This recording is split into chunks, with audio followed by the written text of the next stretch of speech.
All right. Let's do this. Let's get cracking. It is what is today? What is it? Wednesday, right? Wednesday. Today All right, let's is go. Wednesday. Very nice. All right, here he is. It's Ryan and it's Mash. They're both there in the studio in Johannesburg. I am in the studio in my house, and we are live. It is ready to go. Rack 'em up.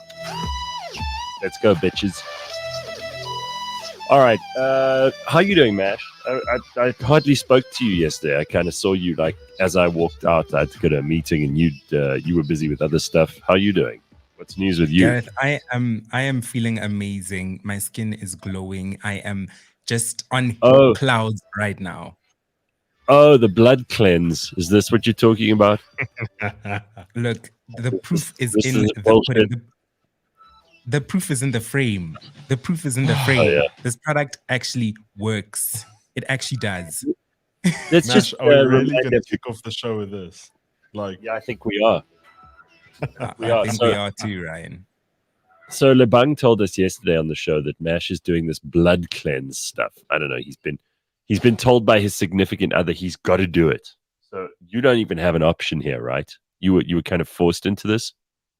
No, I wasn't forced into it. As much as Oh, Lebang made it sound like that, I definitely was not forced into it. So yeah, yes, my significant other has been using this stuff and it actually works. So basically, what this stuff does is instead of drinking as much water, so let's be honest, none of us are drinking 8 liters of water per day as we're supposed oh, to. So I don't let's know. start there. None of us are. I So think I get this, close. I get close to 8 liters of water. I do about 6 a day. yeah, I'm about that close. Ryan, why are you Oh, lying? Ryan only drinks Coca-Cola. This is a fact in all the right. office. This man has never Like, drank water since we've known him. So actually, this is for someone like you, Ryan. This product is for someone exactly like you. And basically, this product, I would say it supplements water. So it cleans out your kidneys, cleans out whatever crap is in your blood without you having to drink so much water. You I can still thought drink the you two. water. Yeah, what did you two have for lunch yesterday? Because I was walking up behind you as I went to the car to go to this meeting, and you'd just gone to get lunch. What did you both have? Because I don't see either of you as eating healthy food either. I'm sorry.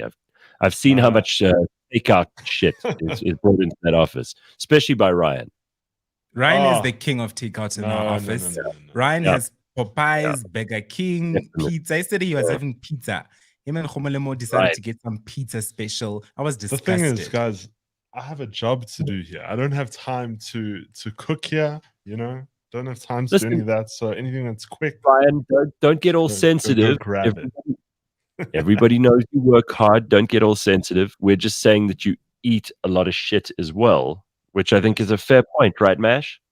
That is a very fair point pertaining to Yeah. Ryan in particular. He eats a lot of crap. But this product definitely works. I'm just going to read you some of the benefits so you guys can actually hear them for yourself. So I have the product right here. It's Oh called God, here we Skin go. and Blood Cleanser. And let me read you some of this. It says, purifies the blood and beautifies your skin. It says, helps with Uh-huh. pimples, itchy skin, and yeah, detoxifies and promotes more oxygen flow in your blood for the benefit of your skin. So this product has been working wonders for me. My skin is looking absolutely amazing at the moment, and They're I'm paying you. glad to use it. Are these guys paying you for this? Yeah. Nobody's paying me. I can even read you. Yeah. Actually, let me read you the ingredients so you guys can Okay, proper. wait. Hold on. But before you do that, Nash, What? I'm going to ask some of the questions that a lot of people have in the comments here. Firstly, how do you Yes. do this? Because you need to break it down. Is it like a cough mixture thing that you do, or is it like do you mix it with some sort of water or something, or how does it work? So basically, you just take Yeah. 1 spoon, Right. you shake it well, and take 1 tablespoon after a meal. That is it. So it's like castor oil. It's not like castor oil because it doesn't have the taste. It just tastes like something that you put in your water for rehydration. But I'm gonna read you some of the ingredients Right. because I think I've been seeing people's comments on social media. I don't comment back. I don't say anything. I've been seeing what people are saying. People saying that Bona Mesh is out here with the dirt, and that's why I need Yeah. to clarify that. So some of the ingredients on here include allophorics, ferox. I don't know what that is. Kelp. That's like Bure. that's made up. That's made up bullshit. Kelp is seaweed. Okay. Yes.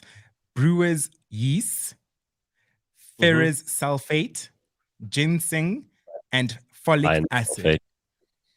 Ginseng is a kind of a food additive. All right. And then what was the last one? Folic acid. Yes, folic acid is the last one. All right. It's been. What does it works. What does it taste like? It tastes like, rehydrate, something that you put in your water to just add some extra hydration properties. It tastes like that. It just has a watery taste with a bit of sodium in it. That is it. Right. Is it muti? Is it like, does it contain human body parts and shit as well? Not that I know of. So second question. Where does one buy something like this? Because it cannot be in a valid Dis-Chem store or Click store. There's no way. No. Absolutely. I do not know where one buys it. Is it a side of the road thing? Is it like? I don't know. I really don't know where one buys it, but there's a shop somewhere. It was bought for me. So there's a shop somewhere out there that sells it. So I'm sorry, Mash. I'm just getting red flags everywhere. Ryan, I don't know. Mash, you are like the kind of person who will you'll be the first one at like high school to take drugs, and then people will say, well, how did that happen? Because Mash is so intelligent. And you'll be like, no, but the advantages here are great and it's worth it, and you'd be talking other people into it. And I got to agree with Ryan. I think you've been pressured into drinking some really dangerous shit here.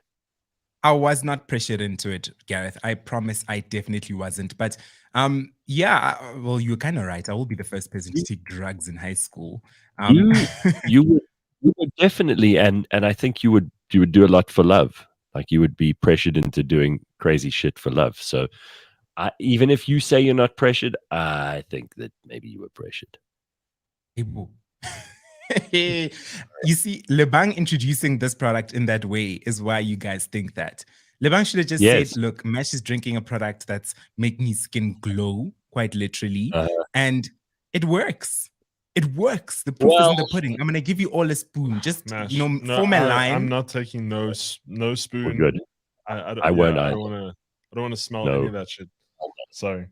And by the way, it didn't take Lebang to introduce it for it to be like that. It was just, as soon as I saw it, I had questions brewing.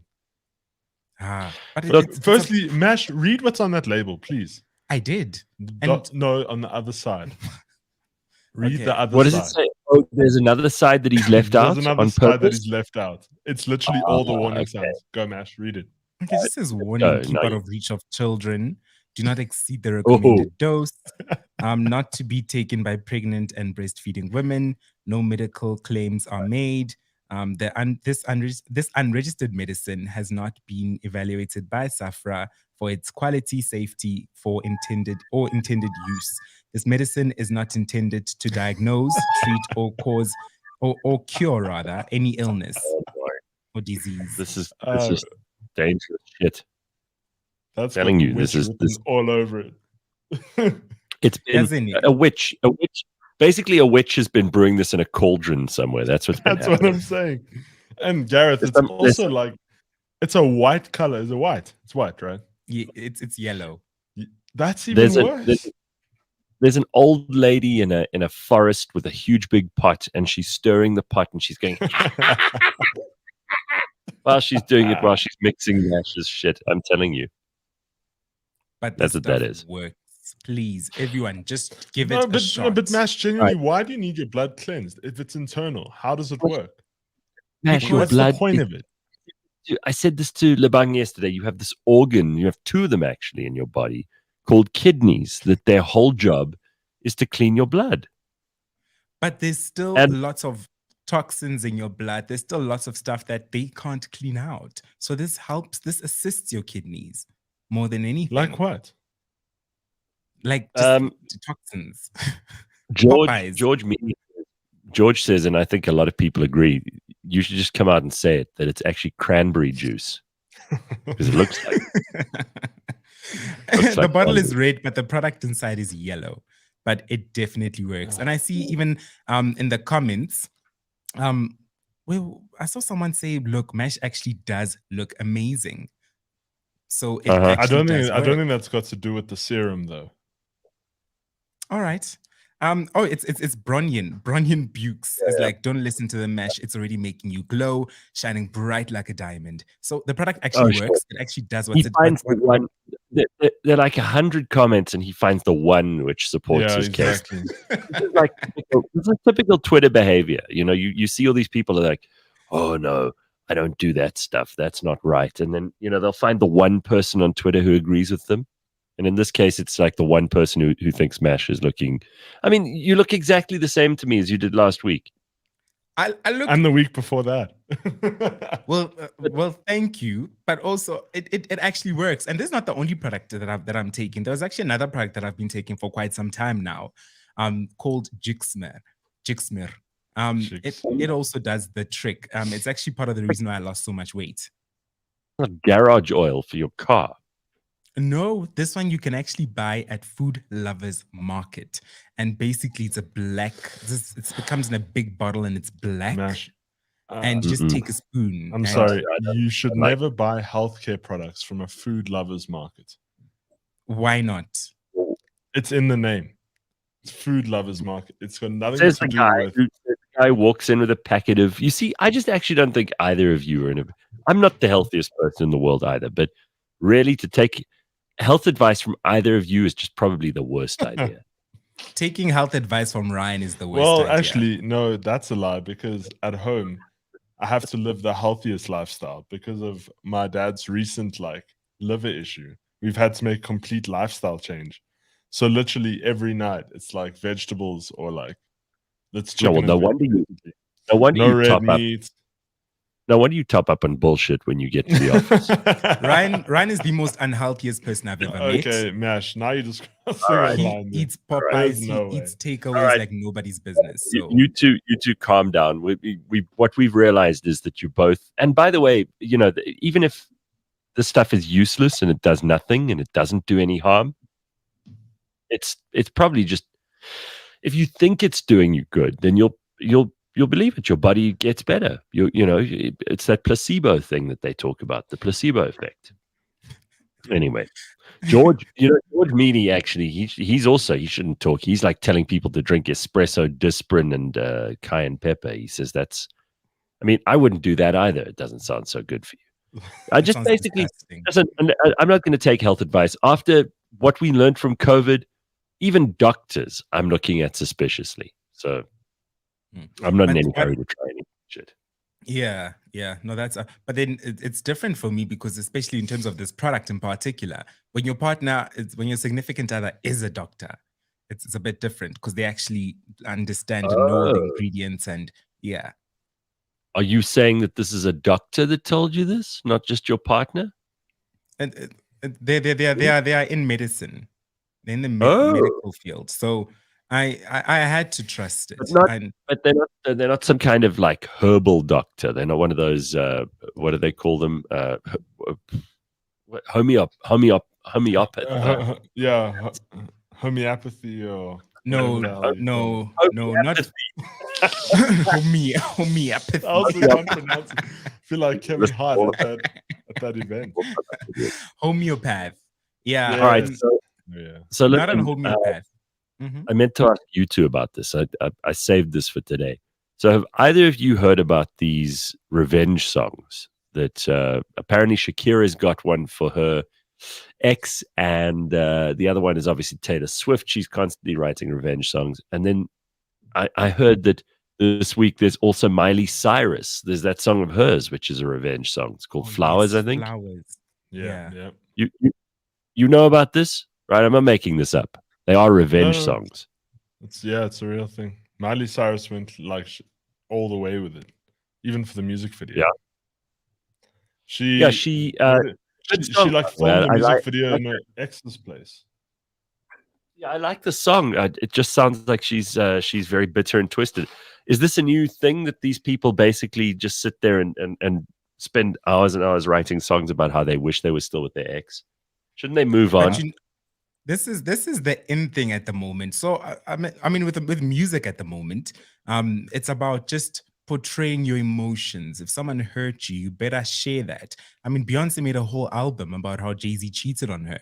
So this is the in thing at the moment, and it just gives your music some texture. Just gives it something that people can talk about, as opposed to it just being, oh, here's my new song, dance, and then dance and then go home. It gives it a bit of flavor. Do you? Yeah, but I mean, in the case of Beyonce and Jay-Z, they're still together at least. But this, she was with Liam Hemsworth, Miley Cyrus, and she apparently even has backgrounds of like the place that they had before. They used to have a house together and burnt down, and like there's a lot of leftover shit on the floor there. Those two need to get on with thetheir lives, or she needs to move on, right? They should just be called Where songs. Where? Yeah, I'm telling you, this "where" that should be the word of the year, and it's only February. I've been using it for ages, but other people are just cottoning on now. I mean, it came up on Monday, it came up yesterday. Where? It's the best word in the English dictionary. Where? When someone is being right, when someone's being stupid or pathetic, or they be emotional and they need to get their heads out of their asses, you just go where, and it does all the work for you, right? Don't you think? It's great. Absolutely. I was trying to watch that full episode yesterday. I've been like trying to find it, but I've only been seeing snippets of that South Park episode, but it's so funny. I can't find that episode. I'm on Amazon Prime, but Amazon Prime wants me to pay to watch South Park. But I'm like, I'm already paying a subscription. If you have a VPN, you can watch it on their website. Okay, I'm gonna do that. I'm gonna get a VPN. Oh, look at you guys cheating. It's getting a VPN is cheating, right? I mean, I know that it's a virtual private network, so it's actually security for your home internet or whatever. But how does that help you to pirate Amazon stuff? No, it's not. So it doesn't help you pirate. It's basically it puts you in another location. You can pick where you wanna be, and then you can get all of that. So, like for example, if you go on the website, it'll think that you're in the US, and then you can watch it. But, okay. That's interesting. Sounds like I'm watching another tech review YouTube video. They're all sponsored by VPN. Yeah, they are. Right, those VPN people are all over the internet sponsoring stuff. They should be sponsoring stuff here on this show. Absolutely. Listen, there's this story about this guy in Massachusetts in America who apparently he killed his wife. Now he's on trial, and they found his Google search results. He went on the kid's iPad and he looked up stuff like, how do you get rid of the smell of a dead body? How long does a body smell for? Can I use this stuff to decompose a body? Can I put baking soda on something to make the smell go away? And so he's going to be found guilty. I mean, because all of this info is exactly what you would look up if you'd killed someone, right? He's claiming he's not guilty, but it sounds to me like all of this stuff is exactly what you would Google. And it made me think, like, you know how funny it would be to go to a friend's house and while they're out of the room, you like talk to their Alexa and you tell it, hey, how do I look? And you ask it to look up all of these things. And then if anybody goes through their search history, they'll think they're a murderer. And you just do this you do it to all of your friends. You just go there and you ask it questions about like dead bodies and things, and then you don't ever say anything. You just leave the house, and eventually something's going to come up. Someone's going to say, why is this person asking all these dead body questions? I think it would be hilarious. Then you just confess the day, 10 years later, they're still in prison. Pay them a visit and you just confess to them and say, oh yeah, I was just messing around with your Alexa that day. There was a similar story like this a couple of years ago. I'll never forget. It was so funny. So in Australia, what the guys would do is when they wanted to pay their friends as references, they would put like strip club names or brothel names, and some of them got denied like housing loans because of it. Or like all this, or like drug money or stuff like that. And then the banks would check out the references and deny them loans. So they were saying, please stop doing that because it's not going to be good for you. Going ahead.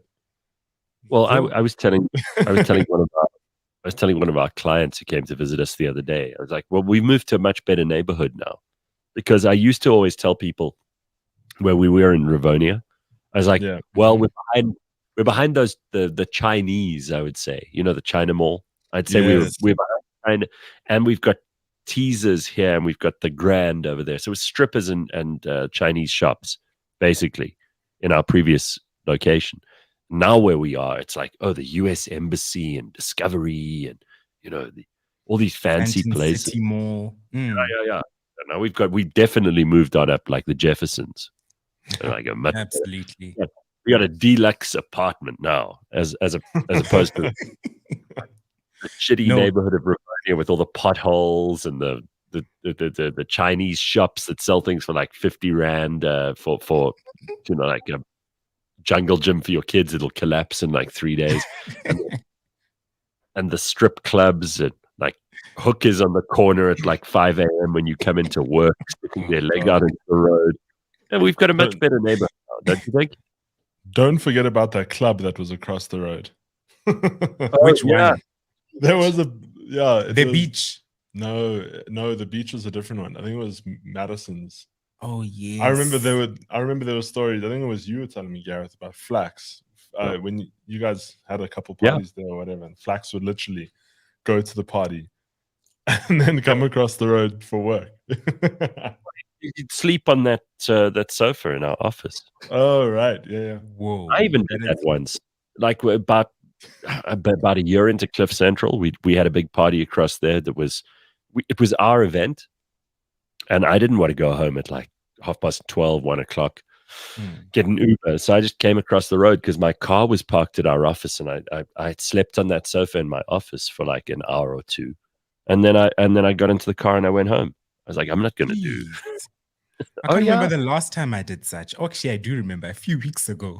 I knew it wasn't too far back for you. Yeah, it wasn't too. It was actually the party we went to, and I actually ended up just taking a nap in my car because I was out of it. I was completely out of it. And whereas those parties where in the morning you wake up, there's pictures that you don't remember taking. I just woke up with stacks of money in my lap that I actually remembered. Yeah, I remember later on, there was actually a couple who just kept throwing money at me at that party. What did they want? I mean, why would someone throw money at you? Were they trying to take you home and have sex with you? I don't know. I am not too sure why, but the couple, it was actually a husband and wife, and they were very polite, and they kept feeding me drinks. They're like, are you good? No, you're not good. I'm getting you more drinks. They got me like 3 drinks in a row. And then they're like, let's take shots. And they just kept throwing money at me. And they were like, yeah, you're coming with us, right? I'm like, yeah, absolutely. Absolutely. Next thing you know, I just wake up in my car. You lucky you didn't get roofied. Yeah. Actually, I really am. Well, I mean, it's possible he did, but he just enjoyed the trip. It sounds like they were after you. I mean, listen, you don't. Here's some news, some breaking news for anybody. You probably don't have to roofie Mash. I mean, if you just have to ask. That's true. You just have to ask. You don't have to roofie me. But that party was. At least you did the right thing, and you went and slept in the car where it was safe. I was talking to someone on when was it on Friday or on Saturday? I can't even remember. And they were saying that they had a similar thing happen at a festival. Someone did put something in their drink. And then they went into one of those portaloos and they sat on the portaloo and they fell asleep in there. And you know how gross those things are? I mean, they're like they're dirty. It's disgusting. Anyway, he locked himself in there and then he had to sleep in there until like 4 a.m. That sounds like a good plan. That sounds like a good plan. But I mean, surely there are people around who will try to clean it and all the rest of it. And if you're locked in there for more than an hour, they're gonna call somebody, surely. You would think, right? I'd imagine so, but in most cases, they don't really care until the club is closed or until the venue is closed. So even if the toilet is closed all evening, they're just like, look, somebody's getting their freak on in there. We've heard such stories before. People get their freak on in toilets. You don't want to bother them, especially at clubs and so forth. So, Congo Chris says you could just put the roofies in a bottle called blood cleanser and Mash will drink it. Here we go. It's true, right?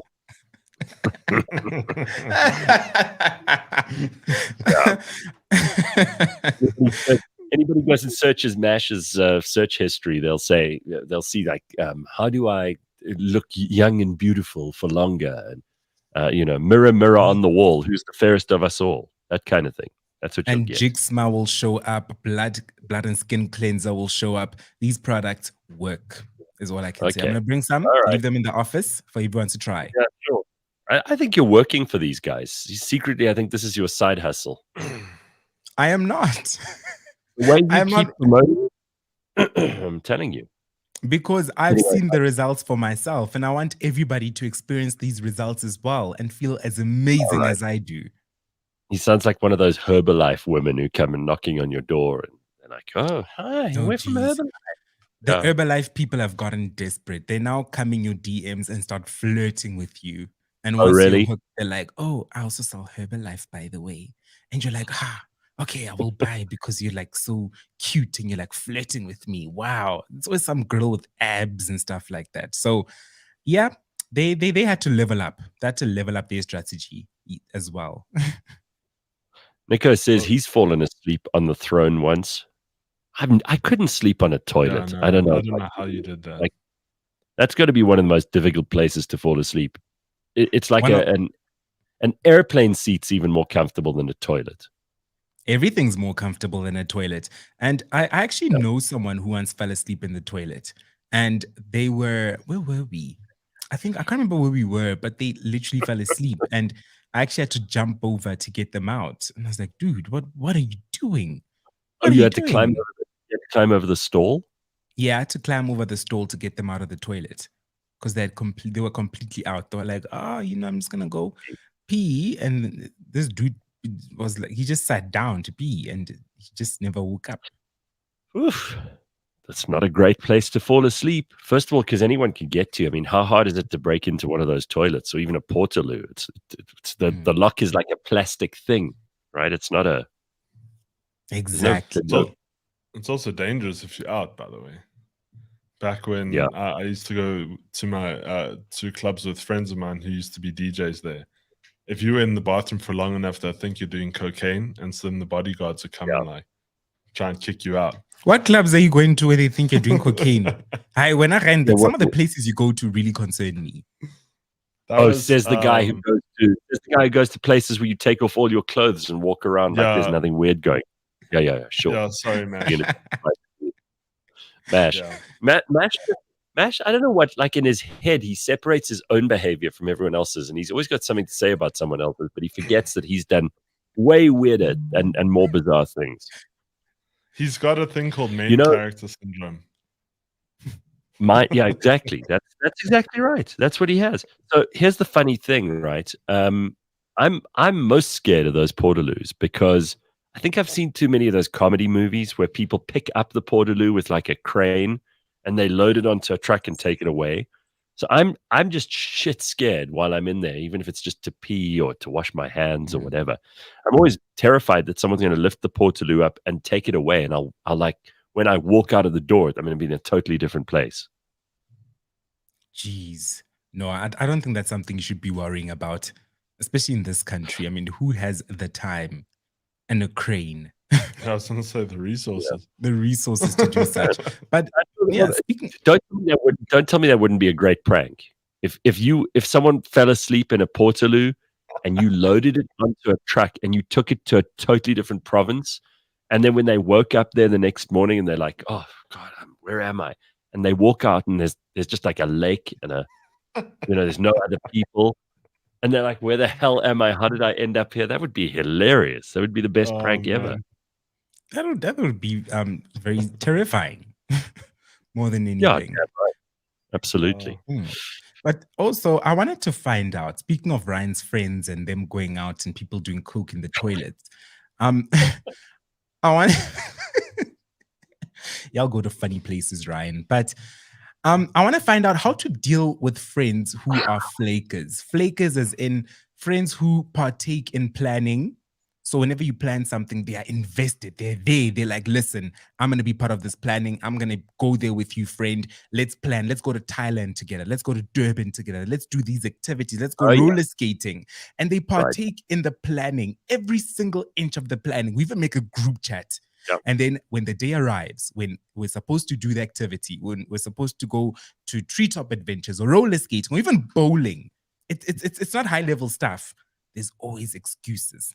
There's always story time, every single time. So I want to find out from the audience and as well as you guys, how do you deal with such people? Do you cut well, without cutting them off, of course? Because I mean, Well, I'll speak about this with experience. I've got a friend.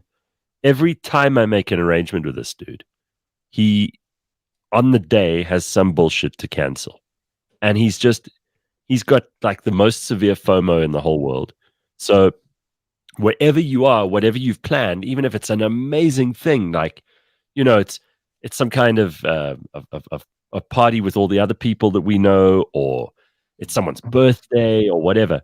This guy's always got some bullshit, and then he can't make it, or it's too far, or oh no, I don't think I want to do this anymore, or I'm already drunk, or like there's always some nonsense. He's just disorganized, if you ask me, but he's also got terrible FOMO. Like he always feels wherever he is, he could be somewhere else instead. You know, that kind of person? Yes, and it's part of the age we're living in now, the social media age, and it happens quite often. So I have friends who are always flaking on me, like all the time, and then when I do things without them, I go to premieres, movie premieres, I do all kinds of fun things. They're like, why didn't you bring me along? Why didn't I? Why wasn't I top of mind? But it's like because you never make it to anything, literally anything. I can't even invite you to my house because you never make it. You're just flaky. Yeah. So I hate that. Such people, I believe that the best thing, I personally believe the possibly best thing that you could do for them is to just keep inviting them, and let them actually dig their own grave. So keep inviting them, let them disappoint you a couple of times, and just save screenshots. So next time when they're like, oh, why didn't you invite me to this? Just send screenshots. Just be like, look, you flaked like 20, 15 different times. Here are all the chats. Here are all your excuses. You went blind one weekend. You did this, the other. So I had to stop inviting you. And just invite other people who are willing and able to. I have to tell you guys, I'm very excited. My Take a Lot order that I made at 2 a.m. Yesterday is arriving today. I mean, it's 1-day delivery. I don't even know what I've ordered. I went through the list with Lebang yesterday. I was surprised because I woke up and I couldn't get back to sleep, and I went on there and I started ordering a bunch of shit. Like shopping is my my bizarre nighttime activity, and I've got exciting things like cable management things and a SD card. I'm so excited, guys. Can I just share that with everybody? This is my highlight week, Gareth. And when that package arrives, it's gonna be like opening a gift, and you're so excited. And hopefully, unlike the usual Take a Lot orders where you order like 3 small items and get the biggest box on earth. Hopefully you get a box that's decently sized for everything. But the beauty of it is just opening it and being surprised. Every now and then you get a little surprise in that package. I've gotten tons of surprises in my Take a Lot packages. They always throw in a little something that they're promoting. We'll see. Maybe I ordered something useful. At least I didn't spend a whole ton of money, but I did buy some completely unnecessary shit. George says, and rightly so, this sounds like a lot of effort, Mash, and a huge amount of energy with all these screenshots and things just to prove to someone that they're flaky. I kind of agree. True. I mean, I like the idea of punishing them so that when they eventually go, oh, why didn't you invite me? You send them like 10 screenshots in a row of them letting you down. But do you have to do screenshots, or you could just go back in their messages and prove it that way? Just forward them their own messages. I think that's actually much easier. Right. But yeah, such people need to just be reminded of why you stopped inviting them to things.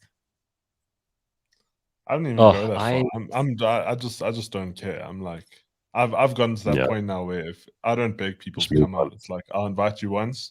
You don't want to come? Don't have to. It's cool. Yeah. And I have one Right. friend who never makes it to anything, but whenever he's out, he texts me at like 11:30 p.m.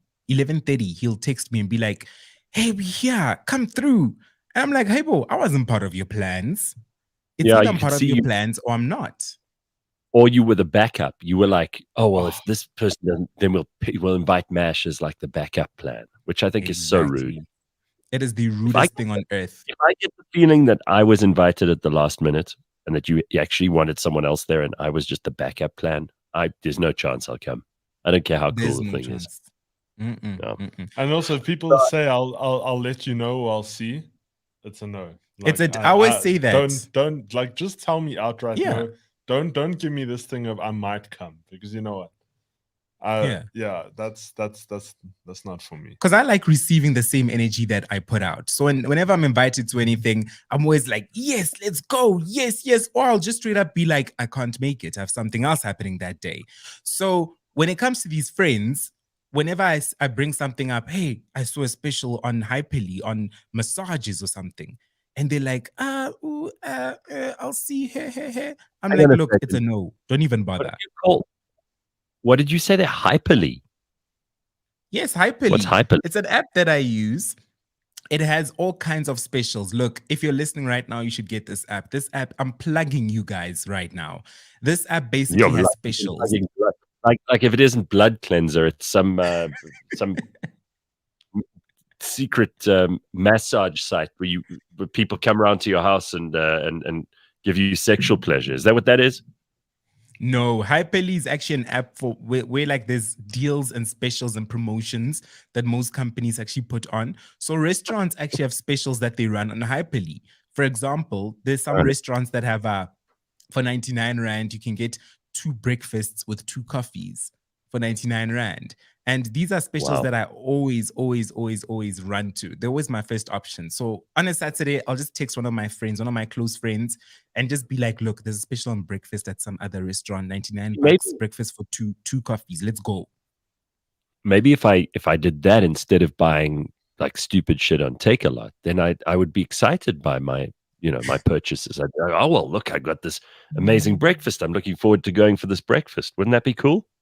Much better. Exactly. Yeah, Hyperly has all kinds of even activities and spas and like yoga sessions on promotion. Also getaways. You can actually get getaways on promotion on this app as well. It has all kinds of activities. Sip and paint. You can actually book a sip and paint for you and like 6 other friends, and you just Okay. pay a once-off fee. So the prices are really low, but everything is top tier. There's even like Airbnbs and hotels and Nash, you sound like a walking billboard this morning. He does. He's just advertising. I should actually, when we have Mash on the show, I should force him to pay, Yeah, you to should be on. charge you. but Bring all please, the this app He's probably promised them. He's probably said to them, "Yeah, guys, when I'm on the show, I'll mention this." Give me this getaway for a weekend, and I promise you, I'm on the show all week. Someone will see Mash like loading up on stuff in a shop and just putting it all and then going to the counter, and they give it all to him for free. And then people are like, well, how does he do that? He gets on the show and he just plugs shit the whole. oh gosh. But he does it so subtly that we haven't noticed for the longest time until today. And This morning, someone was actually saying to me, well, my significant other was actually saying to me, because they come to my place and they always ask me, where'd you get this? I'm like, oh, this brand sent it. Oh, where'd you get that? Oh, that brand sent it. And they're like, wait, you're basically living for free. but I'm really not. I'm living on promotions. Hyperly's the plug. Two quick things. First of all, George Meany, after a show last week, we were talking about coffee and all the rest of it, and we were comparing like which coffee beans. Turns out we buy exactly the same brand, and it's really good stuff. So we were talking about like Guatemalan. I think it's from Guatemala, and it's this packet that you get from Checkers. So we both buy the same thing, which is pretty cool. Because George is well known for being. George is not a man who would buy bullshit. So we both end up buying this while we're plugging products. And I love that he coffee. drinks. I like it. It's good, right? Exactly the same coffee. But then I woke up yesterday, so maybe George is also the guy to go to for like cures for the common cold or whatever. I want to know if there's anyone who has anything for like a head cold, because I woke up suddenly yesterday morning and we've got this event tomorrow, which I have to be in good form for. And I woke up yesterday morning. I mean, you saw, Ryan, I was like sneezing and clearing my throat the whole time. I've definitely got something. I just want to get rid of it before tomorrow. So apart from like these outrageous, I don't want to drink whatever Mash is telling me to drink. So I thought if someone else has a better idea, I'll take advice from someone in the. I'll take advice from a sangoma in the audience before I'll take advice from Mash on like what to drink or eat to take, away a cold. Gareth, all I can say is Lebang's sick, you're sick, I'm not. That's all I can say on that. I know. So I know. it tells you something, Clean your blood. Right. All right. We got ginger tea with honey being prescribed here by Dr. Ann. I was literally waiting for that to come through. That's and isn't it with lemon as well? Congo Chris says just take a whole bunch of cocaine. So true. It's true. It's a sobering drug. That works. Yeah. We got Carenzas and a Miprodol before bed. Okay, that's also a good one. You see, I've got this concoction that I take whenever I feel like I'm getting sick. I don't know if it works or not, but I'm convinced it does. I literally pop in one glass. I pop a Baraka, and then this like a slow mag, and then I also take like a bunch of vitamins and stuff like that to try and kill it at once. If I even feel like I'm slowly getting sick, I'll just mix all of that stuff into like a glass and just down it one time. Look, that actually works. And the Carenza as well, yeah. Yeah. My go-to whenever I feel something coming up is always a Baraka in mid-lemon, and then I just take some immunity vitamin gummies. Yeah, I know, it's a bit of a weird combo, but I do see the logic in it. You just put them all together in one glass, guys, and then you're sorted. You'll feel amazing. And then also some Zimplex. Zimplex is good as well. Do you do the shot of ginger thing? Like, because I know at Woolworths they have those like ginger shots. I like that. I like that stuff. Works. That stuff is delicious. Yeah. I don't know about delicious, but it's hard to get done, I'll tell you that. So didn't you go to the Hartbeespoort Dam the other day? Yeah, I did. I went on Sunday. I haven't been there in a while because as a kid we used to go camping there all the time, and so we had a boat. You would go skiing and we'd have so much fun. Anything to get away from the West Rand. To be honest, I think the whole West Rand would go camping on the weekends. But we'd rock up there. There were a couple places we'd go, like Oberon was one of them. And so I went there on Sunday, right? And half the dam is covered in that hyacinth plant. It is. And I don't know if the government or municipality just let it go and they're not doing anything about it, or if the hyacinth is just spreading at an unbelievable rate. Like, it is by the dam wall, it is completely covered. And it's disgusting. Even towards that like Pekinwood sort of area, like on the dam, you cannot even get a boat on there. It is completely covered. And I'm just like, why have we let this beautiful place that everyone has so many good memories of why have we just let it go? It's covered in water. No. So hyacinth is like it's this plant that they put in a couple of years ago to try and take the algae out of the dam and try and make the water better. But the problem is it spreads to a point where it's out of control. It like just grabs onto any water to the point where boats can't even go into it. Yeah, no, so it's covered the whole dam, and now if you try and put a boat into it, then the boat's propeller actually gets caught up in all the hyacinth, and you can't go anywhere. So it spoils everything, and apparently nothing eats it. Like, we can't find anything that is like a natural, some kind of other plant or animal or whatever that would eat this shit. So it's just proliferating, and there's nothing you could do about it. It's spread like wildfire. So the Hartbeespoort Dam is an absolute disaster, and there's no way that municipality, because it's in the northwest, and they don't know where to start to try and sort it out. Apparently, because there are a lot of people who have money on the Hartbeespoort Dam. There are a lot of people who've got holiday houses and so on. They've been trying to find things, putting chemicals in the dam. Nobody seems to know what to do. about this stuff, and it really is gross. And what? It's literally going to cost millions. It's going to cost Yeah, millions and right. millions of rands to get it done because it's going to take so much time. You have to remove it completely, and it's been years Yeah. since they put that damn plant in. So there's no animal that they could possibly deploy to just eat this plant? No. Nothing will eat it. It's disgusting. And it also just makes the water like smell, and I feel sorry for property owners. I feel sorry for the community around there, because this attraction that people would drive out of their way for is suddenly something that people can't use. Sure. So it takes money out of the area. And I mean, they've really jacked up the area. When I was driving around there this weekend, they've got some nice restaurants there now. They've got and now it's just the whole dam's depleted. And they even used to do like those boat cruises where you could just pay money and the music and drinks. And nope. I'd scream. It's so sad. And I used to love that place. Hartbeespoort Dam. They have like they have these other restaurants there. They have like a place called French Toast, where it's got like an Eiffel Tower where people go and put locks on bridges, and they've got a windmill restaurant, and it's like such a cool place. But it just sucks to see the dam in such a state. And I don't know who to blame though, because is it the municipality? Is it just we can't afford it? Like, what's the, you know? It sounds like you seem to know it pretty well, Ryan. Yeah. Like I said, we actually belonged to a caravan club back in the day. So we would go to all of these different dams. We'd go to Loskop Dam, and we had so much fun as kids. And I'm so grateful my parents did that, because we got to be outside and, you know, have a lot of fun and be with how disappointed they would be that you just eat McDonald's now. I mean, and Popeye. Yeah.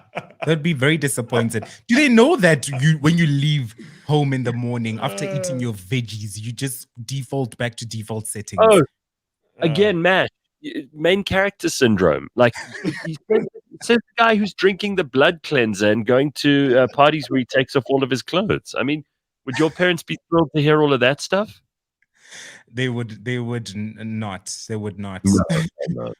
Also, like, we used to do, when we were camping, we used to do potjie competitions. Those were so nice. Like, each family would have to make a potjie, and then at the end of the night, we had like 4 or 5 families sort of in a circle. And then were you raised by gypsies? What's the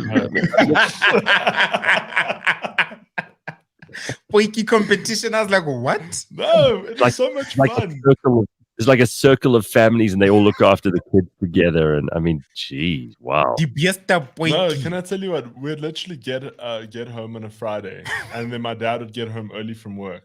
We'd pack up the caravan, and then drive an hour or two. And belonging to that club, you had to, like, I think it was once or twice a month, you'd go to a different location with the whole club, and they would inspect your caravan, and it was a lot of fun. And my uncles would pull up. And who would inspect your caravan? The other caravan owners? So the owners of the club, because if they found a fault in your caravan, they'd make the owner of the caravan, so the guy, wear a dung beetle hat for the weekend. So, oh my God. Like, there was horrible. One guy who wore it all the time, with his caravan was always terrible. And then there was one weekend where my uncle actually broke his jockey wheel, and somebody reported him, and he had to wear the dung beetle hat around the club. It was so funny. And then you guys found this funny? Yeah. Yeah, this is what they do for entertainment on the West Rand. The West Rand is so horrible that you would rather spend your weekend in a house on wheels than go to your actual West Rand neighbors. Look, that's how bad it is. Gareth, I realized this after Ryan told us about the wedding he went to last week, where people are wearing Vans shoes. The decor was grapes. Yeah, the decor was literally grapes. After that, I realized that something off, and nothing's going right that side. Camping West Rand is probably one of the most fun things you could do. Like, it was like, I hated the Sunday school. I never ever went to Sunday school, because they'd have like a Sunday school for the kids. I would never ever go to that. But other than that, it was pretty fun. Of course you wouldn't. You're very concerning, Ryan. Very concerning stuff. And no, Bash, trust me. Have you gone camping before? I have in grade 6 for our prefect camp. And how was it? It was terrible. I really hated it. It wasn't my vibe at all. I did enjoy the activities though, like the obstacles with mud and all of that. But apart from that, I saw no other reason to be there. There was no Gareth, reason. you've gone camping before, right? Not a fucking chance. Yeah. Really? I'm No way. so Ryan, what you just described now is my idea of what hell is going to be like if I'm a bad person in this life and I get sent straight to hell. Is caravans, everybody sitting in a circle, handing out dung beetle hats, Just Ugh. only one sitting, baby to have. sitting in a campsite toilet, going on like someone packing the caravan for a holiday. It's just my idea of absolute hell. My I'm brothers, shocked you haven't even gone caravan once. Nobody should be doing Or that. like camping once. I promise Would even you, buy caravans. listen, No, now I wouldn't buy a caravan. But no. Listen, I know people who've had a great time in their childhood doing all of this. You sound like you had a lot of fun too. So let's not knock it for everybody. For me, worst possible way to spend a holiday. I would hate every second of it. And there's maybe one thing that's worse than a caravan holiday, and that would be one of those like tent camp holiday things where people pack their own little tent, and then they go into the bush and they shit in like a hole in the ground, and they don't have running water or electricity, and everything's dirty. I used to get invited to like these music festivals when I was still DJing in music radio, and they'd say, you got to come, it's going to be great, all these bands are playing, and everybody gets super drunk, and people end up having sex with this complete strangers in tents. I was like, you just don't get, this is exactly the opposite of what I would want to do for a holiday. Let me tell you my idea of fun, Ryan. Okay, this past weekend I went to go see Kelly Kumalo live, and that's my idea of fun. It was such an experience. I had so much fun. We were dancing, we were shaking these asses. We were just having so much fun. But on the way there, or rather, well, before I headed there, I realized that I'd want to drink and have fun at this concert. So I'm gonna take an Uber. I was at my aunt's house in Springs, and there's no Ubers available. So it was an Emperor's, right? So yes, it was at Empress Palace. So there was no Ubers available, so I had to download Bolt, and then I ended up taking a Bolt. You are brave, sir. You are brave. Wow. I am. At 7 p.m., I'm taking a Bolt. I was terrified. The Bolt arrives, and this guy is just quiet. He doesn't speak. He doesn't say anything. Oh, yeah. And I'm also quiet. And the whole time, I actually turned on my Google Maps and put my phone on silent, because I was like, he better not take a wrong turn. One wrong turn, and I'm jumping out of this car. So it was a terrifying experience.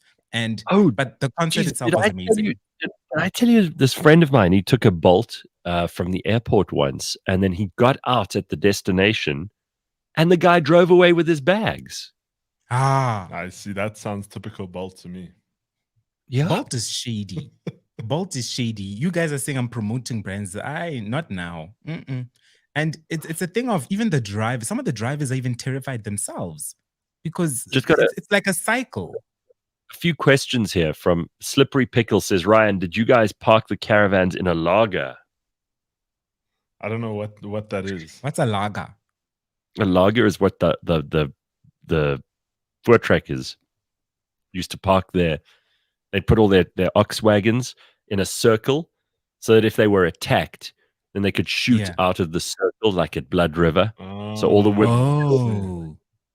Like, it sounds like almost caravans have taken the place of ox wagons for some people. G will only do glamping, says Steve. What's that? That's like glamorous camping where they have those 5-star tents, and they've got built-in plumbing. Yes. In Botswana. I could probably do that. That sounds good. That sounds good. Congo Chris says, you city slickers are too soft. Camping and bushcraft is a vital skill. Not only do you learn about nature, but you learn about yourself. The world is the way it is because people don't camp anymore. Ooh. Thank you, struck Congo a nerve. Chris. Congo Chris. Okay, so I guess we're gonna do a Cliff Central camp, everyone. Gonna do a Cliff Central camp. The team is going camping, and we're gonna Not a live in chance. tents. Gonna live in Just tents for a weekend. count me out. Just yesterday, Rena and I were at lunch with one of our friends who's also a client, and we were sitting talking to him. And I brought up how I hate team building and stuff because I'm just no good at that stuff. She says she will never ever do any kind of a team building thing if I'm involved. She'll take all of you to like a team building thing, but if I'm there, she's not interested because I'm the worst person to have at a team building. I'm not gonna lie to you, I hate team building as well. I enjoy the camping thing because you just get to sit around and chat shit and make a fire and do all that fun stuff. But team building, not my thing. Oh, tough luck, because I've actually been planning a team building activity. Oh, really? Oh, well, you must enjoy it. I've been planning one for quite some time now. I'm gonna force Ryan to go. I think I'm gonna insist that Ryan is there, and otherwise we're gonna, we'll set up punishment for him at the office. But I'm not going. I would be. No, Gareth. If I'm going, then you coming with. Ryan, for the good of the planet, you don't want me in a team building. I get super destructive and horrible. I'm just an absolute nightmare at those things. They used to force us to go to them when I worked at both Prime Media and at the SABC. They'd force us to go to these things, and I would make people cry. It was just a disaster. You don't want me there, I promise. Yeah. It's really not a good idea. Sure. All right, Ryan. I do the opposite of team building. I undermine the team. I go out of it's like destructive in the extreme. It's horrible. I'm not proud of it. You guys are so shit at what you do. Just picture you now. You guys, yeah. You can't build this. You can't build this. You can't do anything. I ruin everything. You don't want me there. All right. Well, it's already 7:00. We've got a great interview coming up in the next couple of minutes, so stick around for that. We're going to introduce you to a guy he's been on the show before, so we don't have to introduce you. But he's a really interesting dude to talk to. His name is Chris Wyatt. He's a retired U.S. military, U.S. Army colonel, and he's got some really interesting perspectives on South Africa. He's been watching South Africa for a long time. He kind of pays attention to what we're up to here in terms of news, and he spends a lot of time in South Africa. So he's a good guy to talk to. And we've got about an hour's discussion with him coming up next. Stick around for that. Mash and Ryan and I will be back for the show again next week, Wednesday, but we'll be on tomorrow morning at 6 a.m. bright and early. Stick around. We're going to get to Chris Wyatt. That's coming up next.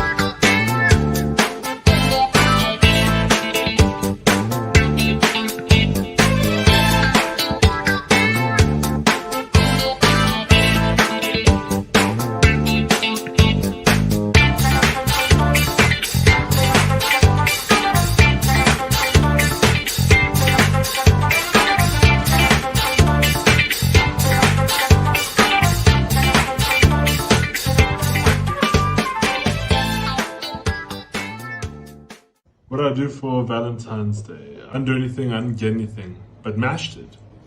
Mash got a delivery to the office. Take a look. Well, as far as gossip goes, I don't want to give away too much, but I'm not going to say who, but one person got bitten by a zebra. A zebra actually bit his ass, and he told us accidentally today over lunch because he was talking about a zebra burger. And the second bit of hot goss, I'm not going to say who, but somebody's partner has told them to cleanse their blood. So he literally, I keep saying he or she has been handed a bottle to clean their blood. I'm not going to say who. You guys can decide. Not to be taken by pregnant and breastfeeding women. What drink cleans your blood? Water. Name something interesting I learned this week. I learned that people actually clean their blood with some sort of liquid stuff. What you can expect for the next season of the third draft is just awesomeness personified. We have really cool content creators lined up. They're going to be talking about how much money they're making and just also learning, some of the tips, tricks to get into the industry. What to expect from the Gareth show this year? New guests, some really cool people, great conversation, and a lot more interaction from you, audience members. We can't be sharing toilets with you guys. You guys don't know how to pee. This week on the Auto Trader podcast. But I didn't know that the cameras in South Africa were... Okay. It's not in South Africa, in Joburg were not working. A lot of opportunities lost there. No, I can't believe you just said that. Opportunities last year. Promoting speeding. No, don't speed. This is... The opportunity cost of speeding is landing in jail. Yeah, don't. I take that back. Don't speed. But yeah, so for the last year, since May 2021 is the official number, basically the contract for the cameras had lapsed. Catch us every Monday at 9 a.m. on YouTube and on autotrader.co.za. All right, we are live on a Wednesday morning. It's Ryan, Mash, and I. We're keeping you company, and today we've got a pretty special interview with a guy called Chris Wyatt on the way. Just by the way, I got to say, after seeing that video in the break that we just took, it doesn't seem like you guys need a team building. It seems like because of our new offices, everything's a team building. Don't you think? Yeah, no, it's been like that. Every day is just a challenge. We met the dude who runs a little restaurant down the road, and he said he'll come and make us pizzas in that pizza oven someday. So we must do that. Oh, sweet. Hell yeah. Lovely. There's a team building where you don't have to do stand around, eat pizzas, and have a good time, That could be fun. Sign me up. All right. So here he is. This is Chris Wyatt, and I think you're going to enjoy his conversation with me. We talked about U.S. politics, South Africa, what's going on, what's next. And he has some pretty interesting insights into what he thinks South Africa is looking like at the moment. He was visiting here just a couple of days ago, comes out regularly, and has been working for the intelligence operations here in South Africa. Now he's retired from that and from the army, but he's got some experience in some interesting places. So we thought we'd catch up with him. Here he is, Chris Wyatt, retired colonel in the U.S. military and expert on many things. Colonel, it's good to see you. Gareth, it's a pleasure. Thanks for inviting me. It's exciting to be here. We've done this before, but remotely when I was in the States. You're here back in South Africa. So last time I was here for that month visit for you guys, spring, fall for us, August, September. It was a rush time. You were busy. I was busy. We didn't get a chance to link up. This time it's worked out. Well, let me remind everybody, you're a retired U.S. Army colonel, extensive security and international development and education experience all over the world, but especially here in Africa. And you're a big fan of South Africa. You come here often. You love rugby. Yes, I do. Although I might not be safe. This weekend I have press credentials. I'm covering the Stormers Bulls game at Loftus. Oh, nice. Of course, as a journalist, I'll have to be neutral, not wear my Stormers jersey till after the game. But I have secured a few bodyguards after the game when I put on my Stormers jersey at the Marriott. You'll need them. People are welcome to join me there. I'll be fighting off the jiu-jitsu. You'll need the bodyguards. So last time I remember you and I had a really good chat about kind of U.S. politics, local politics, South Africa, what you think's going wrong here. And I mean, you come here often enough to know more than most South Africans. I'm scared to say, but it's true. So how do you think, with the benefit of like a couple of years now of being a regular visitor, what do you think's going on here? And how do you feel things are either declining or improving? Because I speak to local friends and the news isn't always good.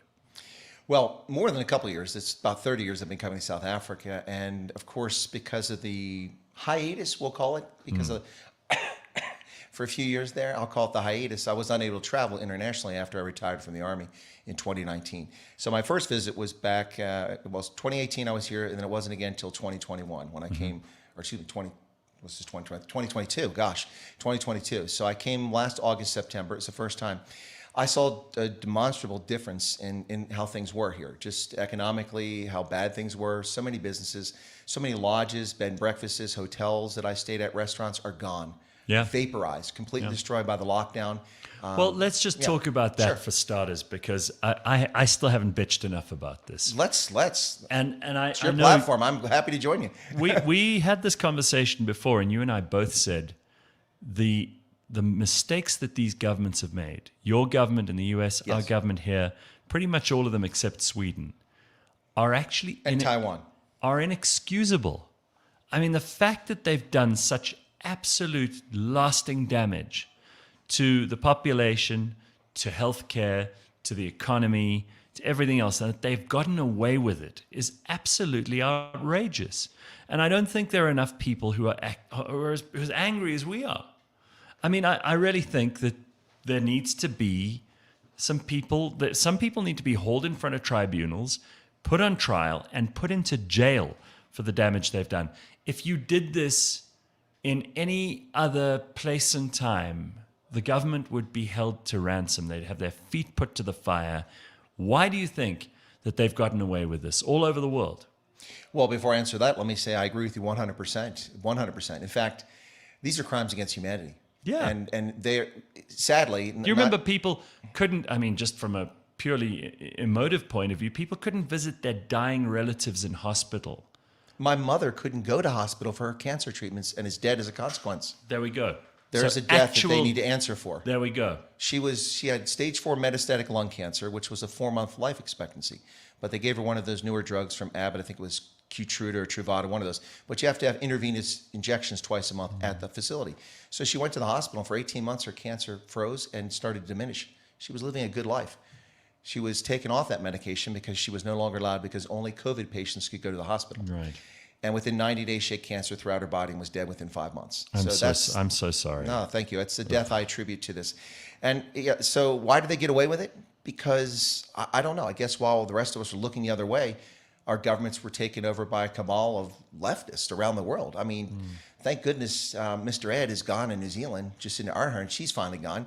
But Dan Morrison, Scott Andrews in Australia, what we see here in South Africa with the ANC ruling in this country, in the United States. Mr. Ed, you're talking about Jacinda Ardern. Yes, yeah, Mr. Ed, you know. Yeah, I mean, I said something horrible about her on Instagram the other day, and I got people calling me a misogynist and all kinds of things. And I said, you know what? That would count for something if this woman hadn't been so terrible at her job. Yes.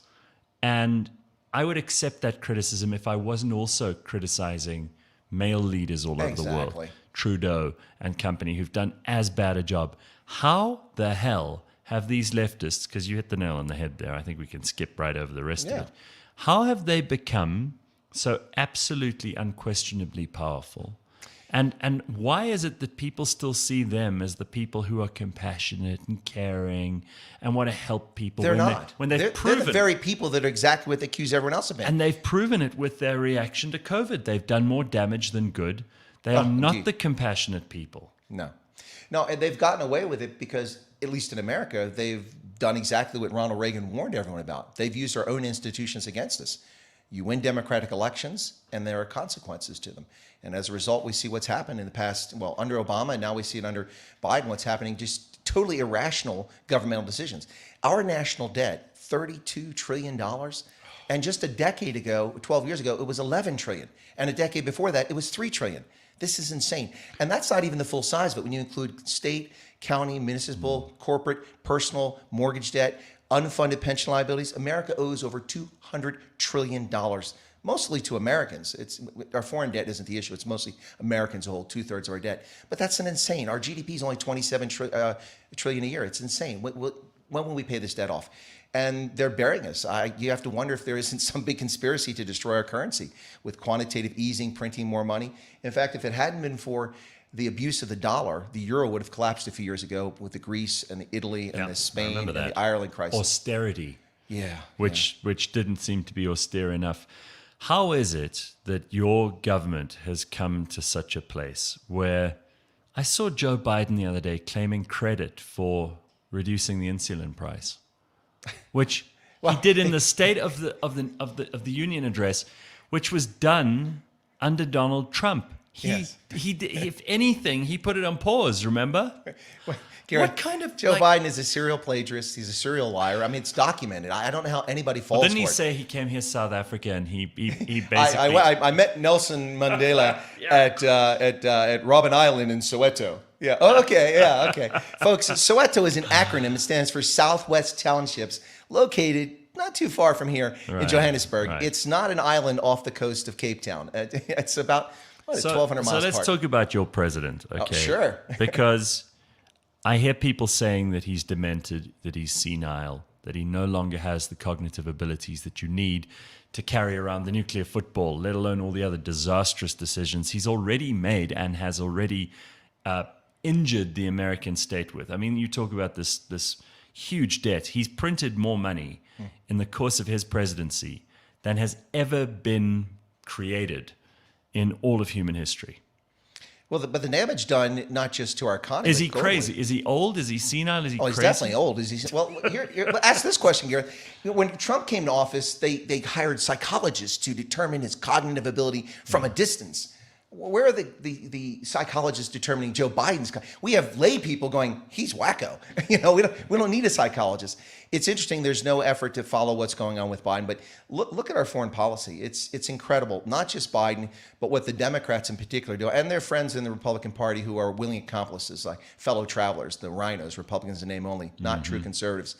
They don't care what they do to U.S. foreign policy. There was a meeting between Trump and... Was it like Mitt Romney, that kind of guy? Well, he's one of those people. Yeah. And Mitch McConnell and Paul Ryan, who's no longer in government. But you put these people together. So they had a meeting with senators in the White House, and Trump was angry because they're proposing more foreign aid for Haiti. And he said, I don't want to give any more money to crap-hole countries like Haiti and countries in Africa. Right. And they came out and ran to the press podium and told the press what Trump said. That's classified material. Right. That's if you can't have a frank conversation to negotiate for foreign policy and for government expenditures, you can't have a government. And that's what's been going on. Now, when Biden comes to office, first day, he's inaugurated the 21st of January, 2021. 9 days later, Myanmar's military overthrows a democratically elected government, a thoroughly corrupt but democratically elected government. And they begin prosecuting former members of parliament, executing them, attacking minorities throughout the country. What does Joe Biden do or say? Nothing. 6 weeks after he becomes president, Russia moves 70,000 troops to the border with Ukraine. What does he say? Nothing. Do you know what would have worked that summer? A bilateral exercise with Ukraine, the 18th Airborne Air Corps, going over there, 82nd Airborne, doing a bilateral exercise, showing a show of force to say, they're not allies, but we're friends with the Ukraine. In other words, again, another deterrence. point that people just breeze past in the conventional mainstream media is they say nothing about the fact that this Russia-Ukraine conflict could have been avoided from the get-go. Oh, I agree 100%. It was only, well, okay. Look, when Bush was president, Putin invaded Georgia. Mm-hmm. When Obama was president, he invaded Ukraine and the Donbass and annexed Crimea. When Trump was president, he didn't invade anybody. He didn't take any chances. Why? Because Trump is unpredictable. Because he thinks he's crazy. And he thought this guy's dangerous. You don't know what he might do. Exactly. And funnily enough, as soon as Biden comes in, as soon as 6 weeks later, he's like, okay, there's a moron, there's a meat puppet in the White House. Let's just move. Well, in fact, your description is what I've been telling people since February 23rd of last year. Putin made the calculation that he'll never get someone as incompetent and inept in the White House ever again. Now's the time to act and take advantage of it. So that's what he did. All right. But a very terrible campaign, by the way. But do you think he is in any way capable of running things? And if he isn't... Biden. Who Not is, at all. Okay, so who is running things then? Because... my guess would be Susan Rice and Barack Obama, to be honest. But evidently there are decisions being made, very, very important decisions that have an enormous and long tail effect on what's going to happen in America for not just and around the world. Not just this generation, but 2 generations into the future because of all the debt that they're calculating at the moment. All the foreign policy decisions that have been made have been detrimental. Suddenly you're back in a war again. It seems to me like there are a lot of very, very precipitous and dangerous things being decided on by a man who clearly is not in control. So if it's Susan Rice or Barack Obama, what is their end game? Like, what do they want out of this? Because this almost looks like it's destruction on purpose. Well, there's a strong parallel with South Africa. It almost looks the same, doesn't it? It almost looks like the government. Our destruction is by incompetence. Well, but you have to wonder if it isn't also by design at some point too. Never attribute to malice what can be explained by just pure incompetence. Okay, I'll accept your premise there, but maybe it's the same thing, incompetence here. But the thing that's really frustrating about this is that there's talk now. McCarthy became the Speaker of the House from California. I covered that live 8 hours a day for first week in January. It's quite exhausting. And people said, our democracy's in trouble. I'm like, no, this is democracy in action. He's not the anointed king, and people oppose that. You've got to negotiate and give and go. Well, he said he would never raise the debt ceiling. Now he's talking about a just debt ceiling level. What's frustrating about this is that these folks, the Democrats, watch how they voted the past 2 years when Biden's been there. Almost without fail, every single member of the House Democrat votes for every bill, regardless of what. They don't even read it. They just vote for it. And now McCarthy is talking about bipartisanship and Biden's calling for unity. No, forget that. Forget that. These people will not vote for America. They vote for their party. It's party over people. And that's, of course, the same thing you have in South Africa here. Lutuli House matters more than South Africans do. Yeah. Caters are what matter.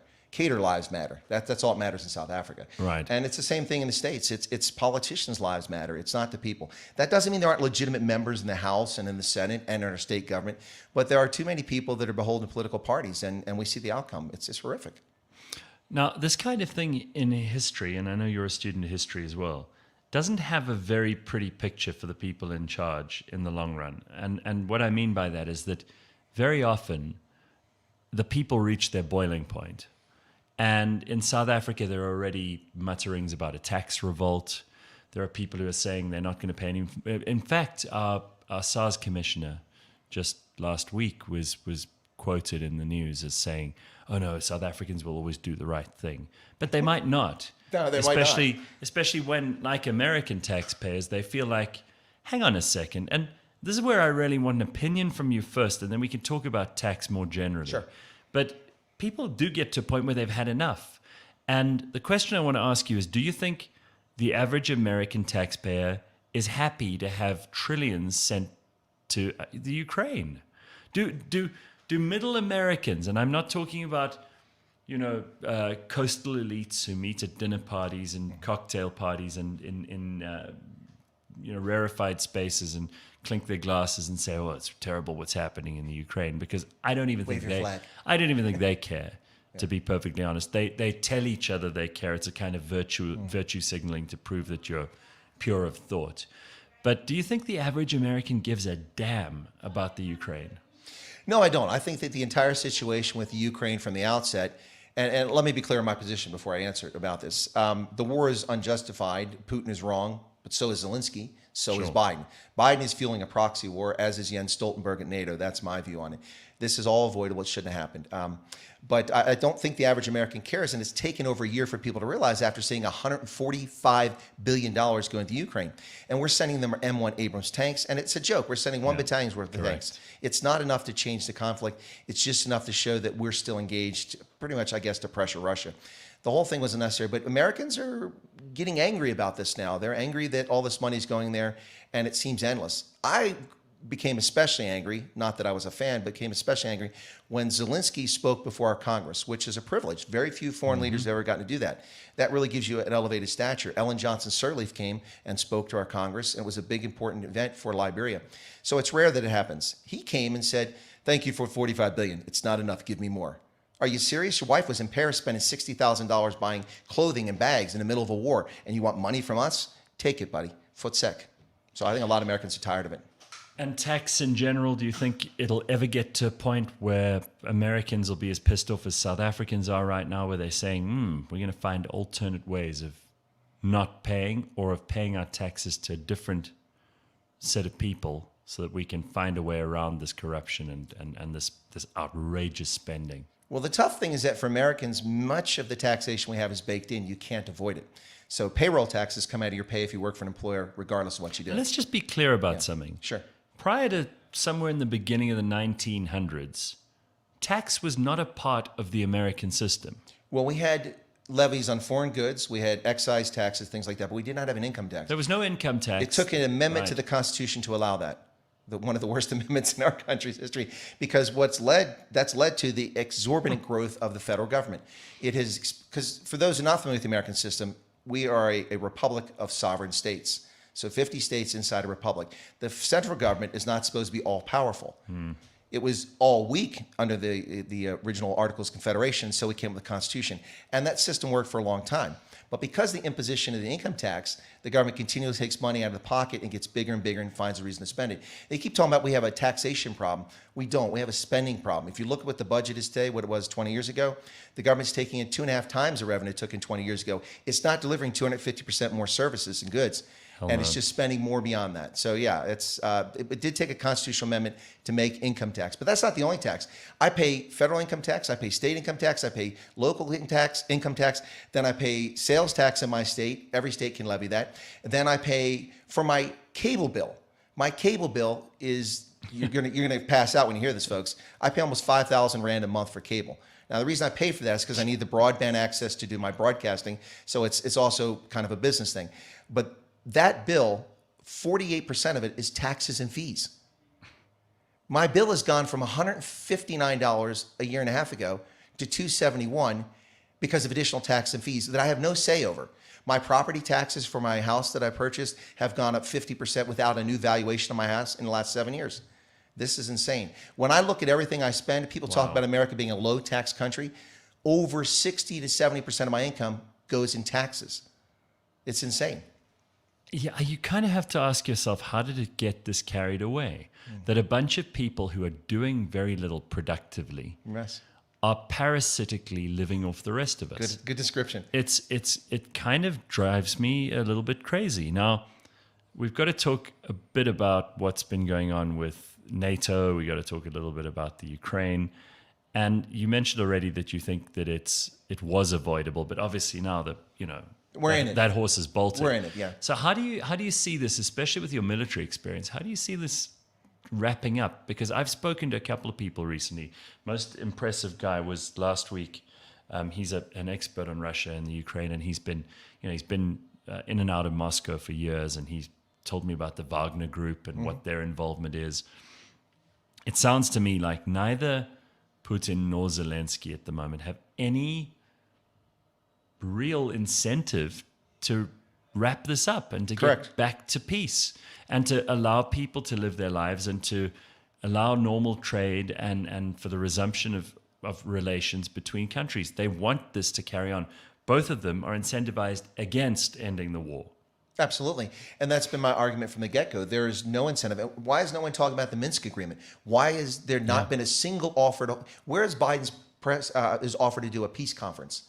Where's that at? Never happened. Where's NATO's efforts? Where's the European Union, who desperately needs natural gas because of their foolish decisions like the Germans abandoning their nuclear power industry, and now they're wholly dependent on Russian gas? Where is that effort at? There is no effort to end this war by anybody. No legitimate effort. We hear a little nonsense that Putin is ready to negotiate with Zelensky, but there aren't real negotiating terms. Zelensky says in order to negotiate, you have to turn over the Crimea. Let's just be realistic. Russia's not going to give up the Crimea.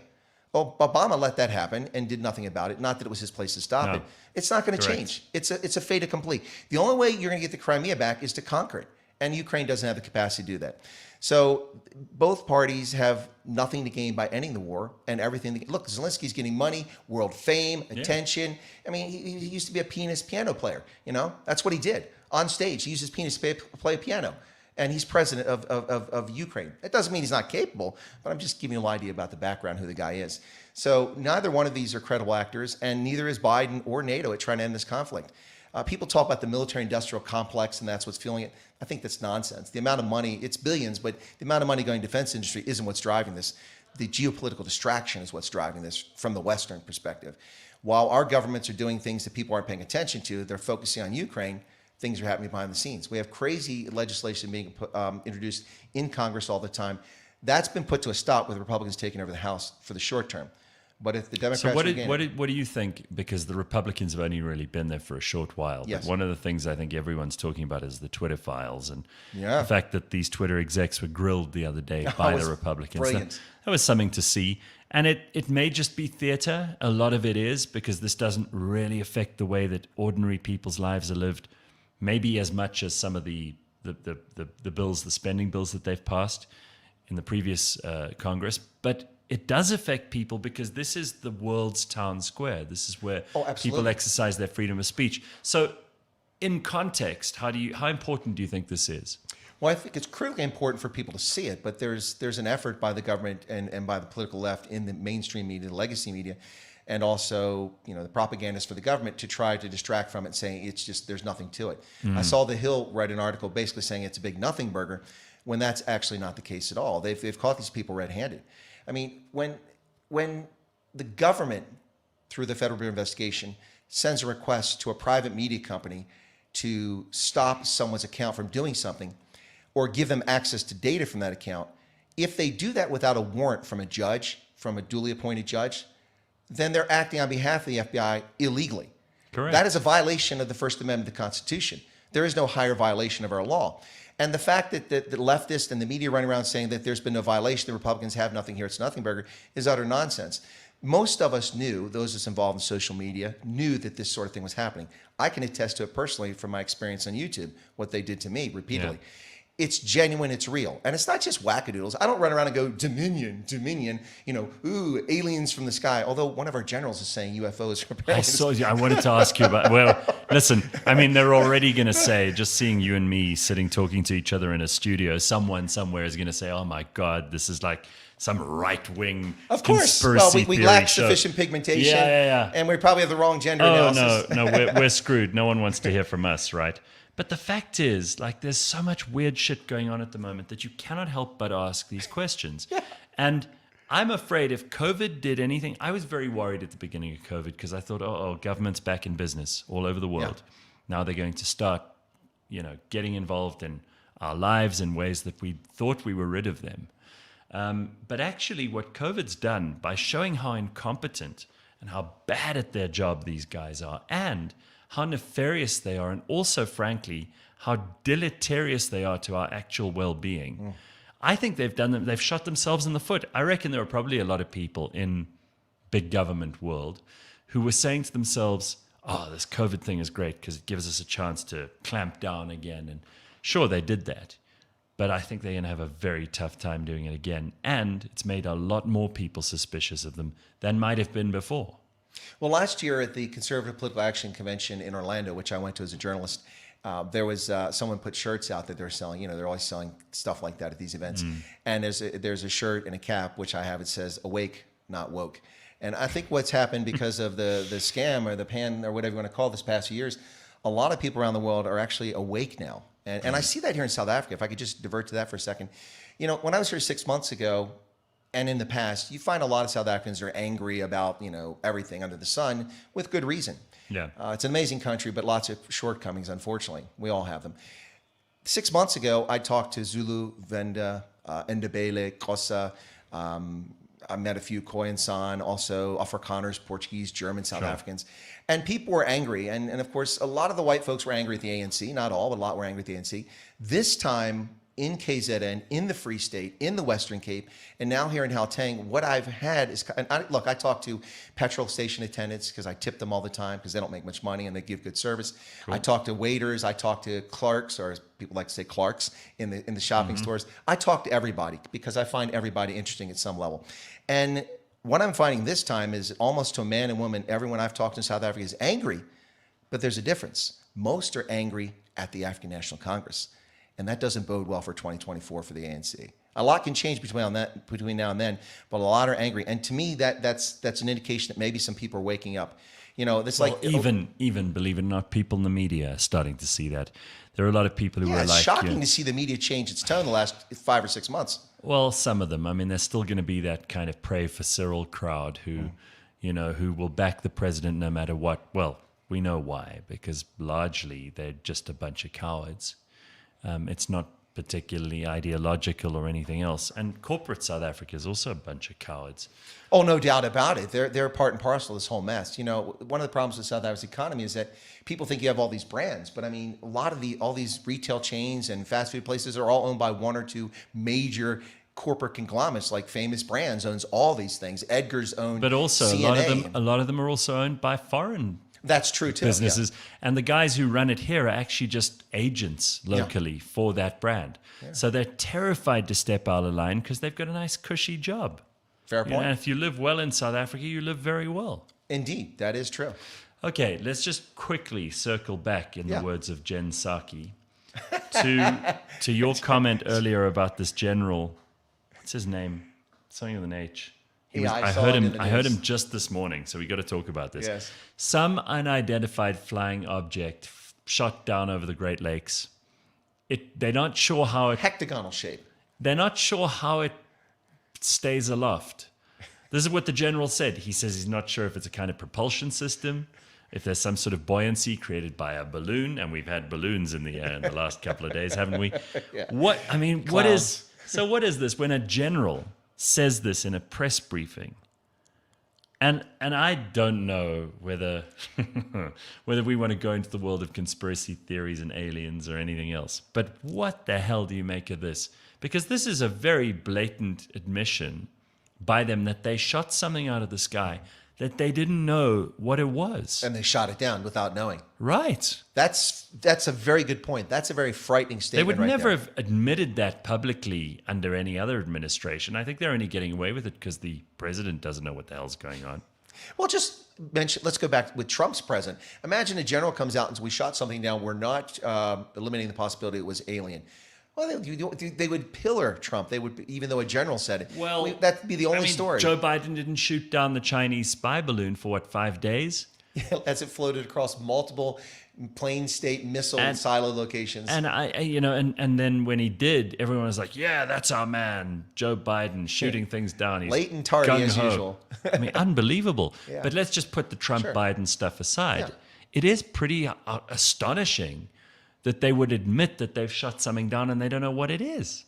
I agree. That's where the most, it comes from. That's the most frightening part of it. The most entertaining part is I can't dismiss that it's an alien origin. Yeah, that's entertaining. It's a big deal. I mean, you imagine those people who've been prepping, who live in those underground bunkers, going, "Oh, I told you it was true, and finally we've got an admission from the federal government that it's true." They're all descending on Area 51 now or whatever out in Nevada.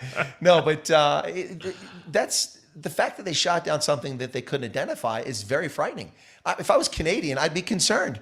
I mean, it's right on the border with Canada. They actually shut down our airspace for a radar blip the other day. Right. Have we become so incompetent that we can't even read radar screens anymore? Well, let me ask you this. Your transportation secretary, who only got his job because he was gay. I mean, that's why I got it. Is there another reason? Well, there's the only reason the press secretary has her job Pete, is because she's a lesbian and she's black. That's it. Was Pete Buttigieg involved in transport? No, before? not at all. He was the mayor of a town of 8,000 and an abysmal failure in that city, and that's all he'd ever done in life. But he has sex with men, so he's a great transportation. Well, secretary. but that wasn't even known until just before he ran for office when that became publicly known. So, but I mean, that's his personal situation, not of interest to me. But his qualification to be Secretary of Transportation is nil. Look, I'm better qualified to be the Minister of Electricity. By the way, I'm standing for Minister of Electricity for South Africa. Oh, good. Just so you know. Okay. Well, we'll put you in the pile. Okay, and my party is the Wyatt Army. # Wyatt Army. So. Yeah, sorry, you said army. That's going to frighten the hell out of them. You're an American. That frightens the hell out of them. You're white. You're a man. Actually, I'm pink. You're a big problem. No, you can't. Sorry, we're going to put yours at the bottom of the pile. Okay, but let's just settle into this conversation a little bit, because under Pete Buttigieg, just to illustrate my point, you had that complete shutdown of American civil aviation for a while, right? He has completely screwed up the ports since COVID. Oh. Rail is now a problem. Apparently, there's this train that is just derailed in Ohio somewhere. On the border of Pennsylvania. And it's causing enormous natural damage. Water table, air quality. Well, sulfuric acid in the air. Yeah, hydrochloric acid. Or hydrochloric acid and phosgene. Yeah. That's a World War I chemical weapon, yes. Right, so this is the Ministry of Transportation, the Department of Transportation's business. Yes. And is he still on paternity leave, or is there some other excuse? I don't know. Look, two things. Let's get to the train accident in a second, but let's go back to the thing. This is ANC level incompetence. By the way. Yeah, this is probably even better. I can speak about this because here in South Africa, as you know, we have ministers who have no qualification, who are parachuted into jobs that they're completely incompetent at. And then when everything goes wrong, they go, collective responsibility. Well, I mean, you have people who are permanent ministers. That's all they do, like Lindiwe Sisulu, who lives off her parents' name and rotates from one incompetency to another. She hasn't even pitched for parliamentary hearings where she is the important witness. So Well, yeah, I mean, you and- don't and- have to tell me about this. She approves the trip for the Tottenham sponsorship, Yeah. and now she wants an investigation into Yeah, it. now it's not Yeah. got nothing to do with her. Yeah, But exactly. Mayor Pete's the same. Oh, absolutely. He's just an empty vessel completely. But the two things I want to focus on very quickly, which will draw this to a point and make a lot of sense here, is that the ports was a total failure. Because we've offshored so much of our manufacturing to China, we're not alone. You've done the same. The world has done it. Because we've done that, we're highly dependent on cargo shipping and the arrival of goods coming in. Long Beach in California, San Diego, and all our ports on the West Coast were jammed with hundreds of cargo ships that couldn't get in because of the chaos that was taking place with longshoremen related to the lockdown, and restrictions were taking place. And then there was a strike at one point. And Buttigieg is on parental leave. And this leads to, and it's not, this stuff has to come every day. A country of 330 million consumers, you don't just stop a shipment of DVD players and the next day there's DVD. No, you wind up with supply chain hiccups that repeat for months. And that has caused inflation, that has caused unavailability. And what I didn't know, and I learned, and I always like learning things, is that, we invented Tylenol. That's acetaminophen, that for headaches and such, and pain. We don't manufacture it. It's all manufactured in China. That's crazy. So basic things like over-the-counter medicines, we don't even make anymore when we have the capacity to do it. And Buttigieg exacerbated this situation with what I call Biden inflation, which is all entirely a consequence of his inept domestic macroeconomic policies and his foreign policy. All of that is why these prices are high. There's no reason for energy to be twice the price it was a couple years ago. And Biden runs around going, well, the price of gasoline is only... No, it's still 75% higher than the day he took office. So that's the first thing. The train thing, this is quite frightening, Gareth. The United States, people look at the United States, in Europe especially, and go, oh, Americans, their rail system is a joke. Yeah, because we don't have a reliable passenger rail service. It's just too big a country. It's too vast. It works for certain corridors like Boston and New York. But they're, of course, claiming that, comparing it to their own cities. Yes, exactly, which are densely packed and very small in size. Right. I mean, you could put Europe into the eastern United States, Western Europe. Yeah. But we have the world's fastest, most efficient, and best freight rail system by far. We move freight rail better than anybody in the world, beyond question. There's no doubt about it. But here's the thing. How does this happen? And why is it being covered? It's not even being covered by the mainstream media. The story you mentioned, it's being completely ignored. I have received multiple Telegram and WhatsApp messages from people in the States going, Chris, what's going on? I'm like, well, I'm in South Africa right now. I really can't tell you. But they're wondering why it's not in the news. This is scaring people. But the Chinese spy balloon was on news like the OJ car chase. Exactly. Yeah, isn't that interesting?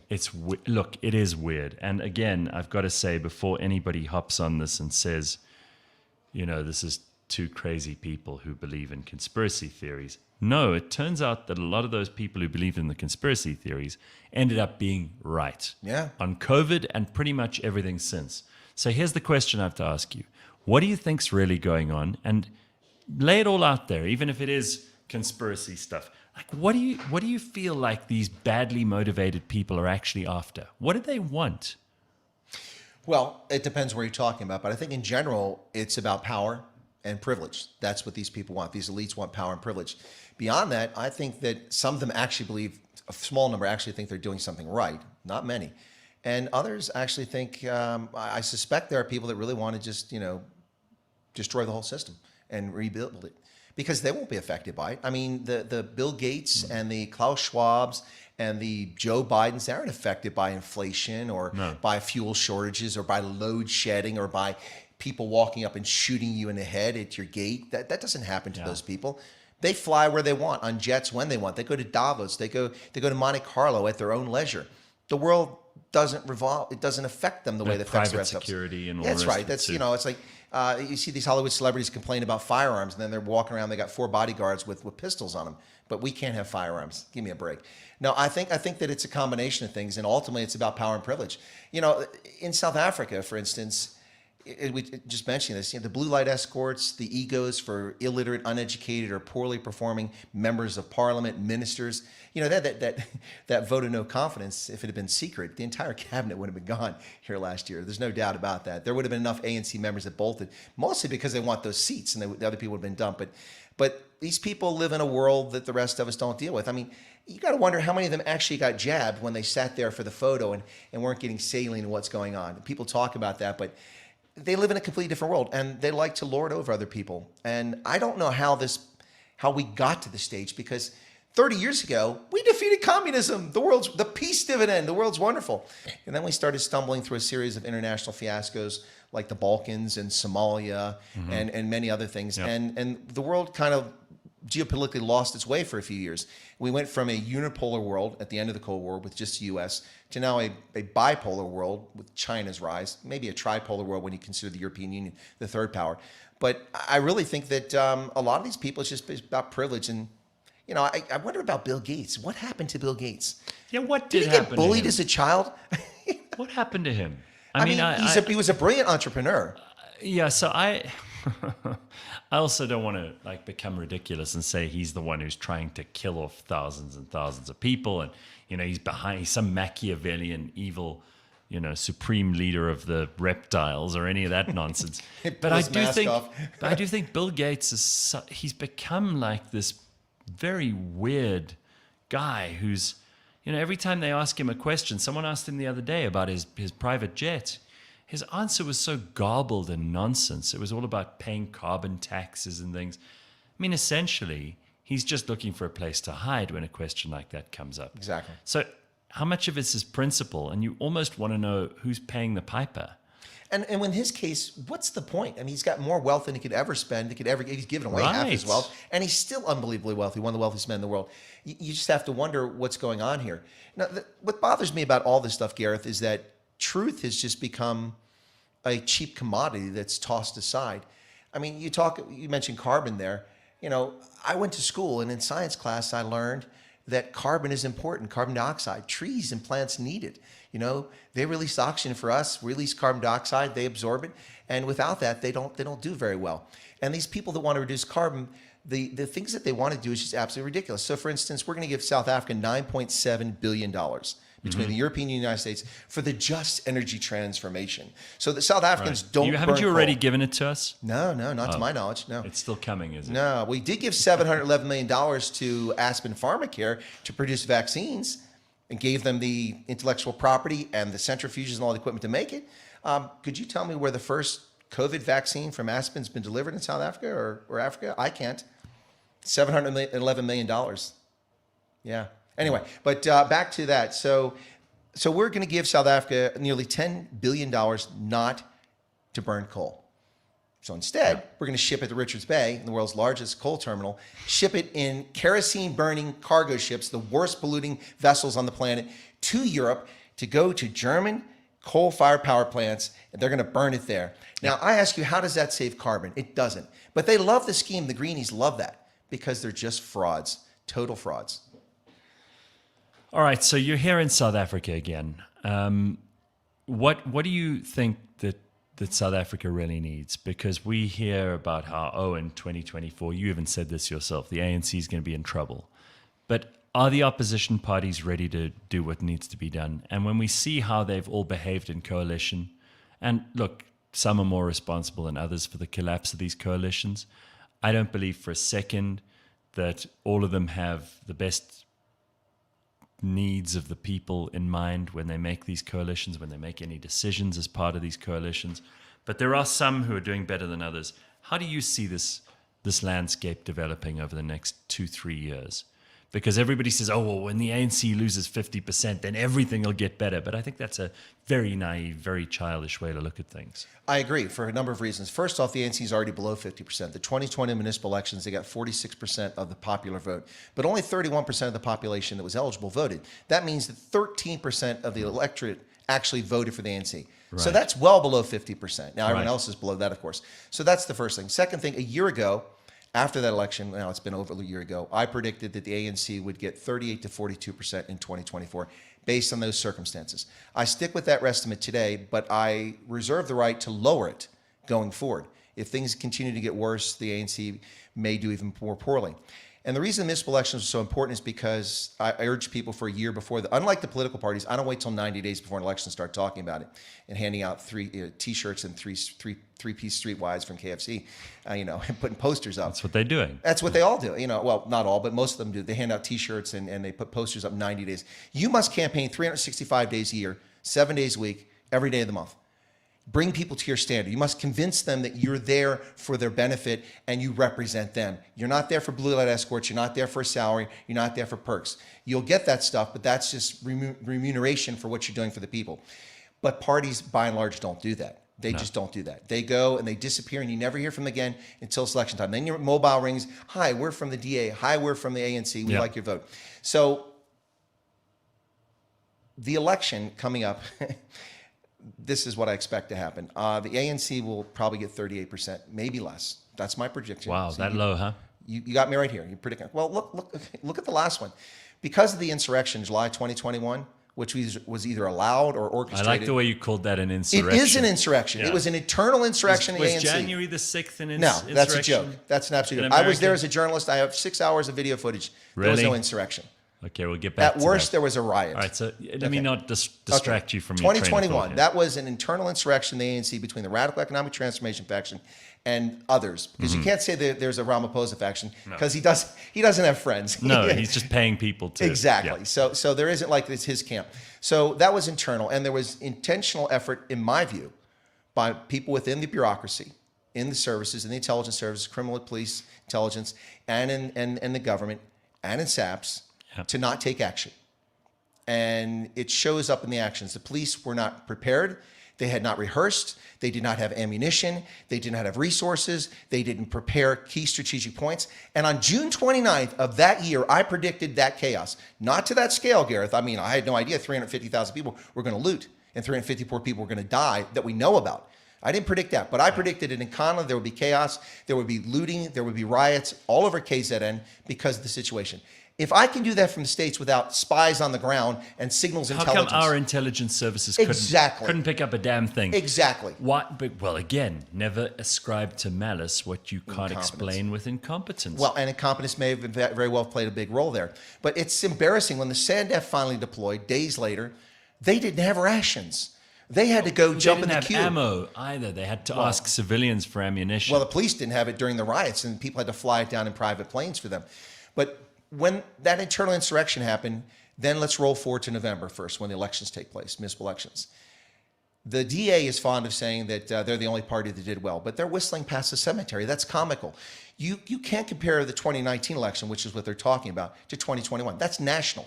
This is a municipal election. You have to look at 2016. In 2016, the ANC had 10.5 million votes in that election. In 2021, they had 8 million. They lost 31% of their voters.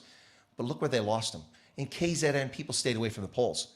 The IFP had control, I think, 8 municipalities before these elections. Now it has control of 16. Not because they gained voters, they only gained 2%. The reason they have control of 16 is either an outright majority, a majority coalition, or a minority coalition, because ANC voters didn't go vote. They voted by not voting. And that's key here. So I don't know what their figure was, numbers. I don't have that level of detail from the IEC about actually who voted, registered for the ANC in that province. But you can see that they cratered in KZN. In the rest of the country, I expect that to happen in the Western Cape and in Gauteng in the next election.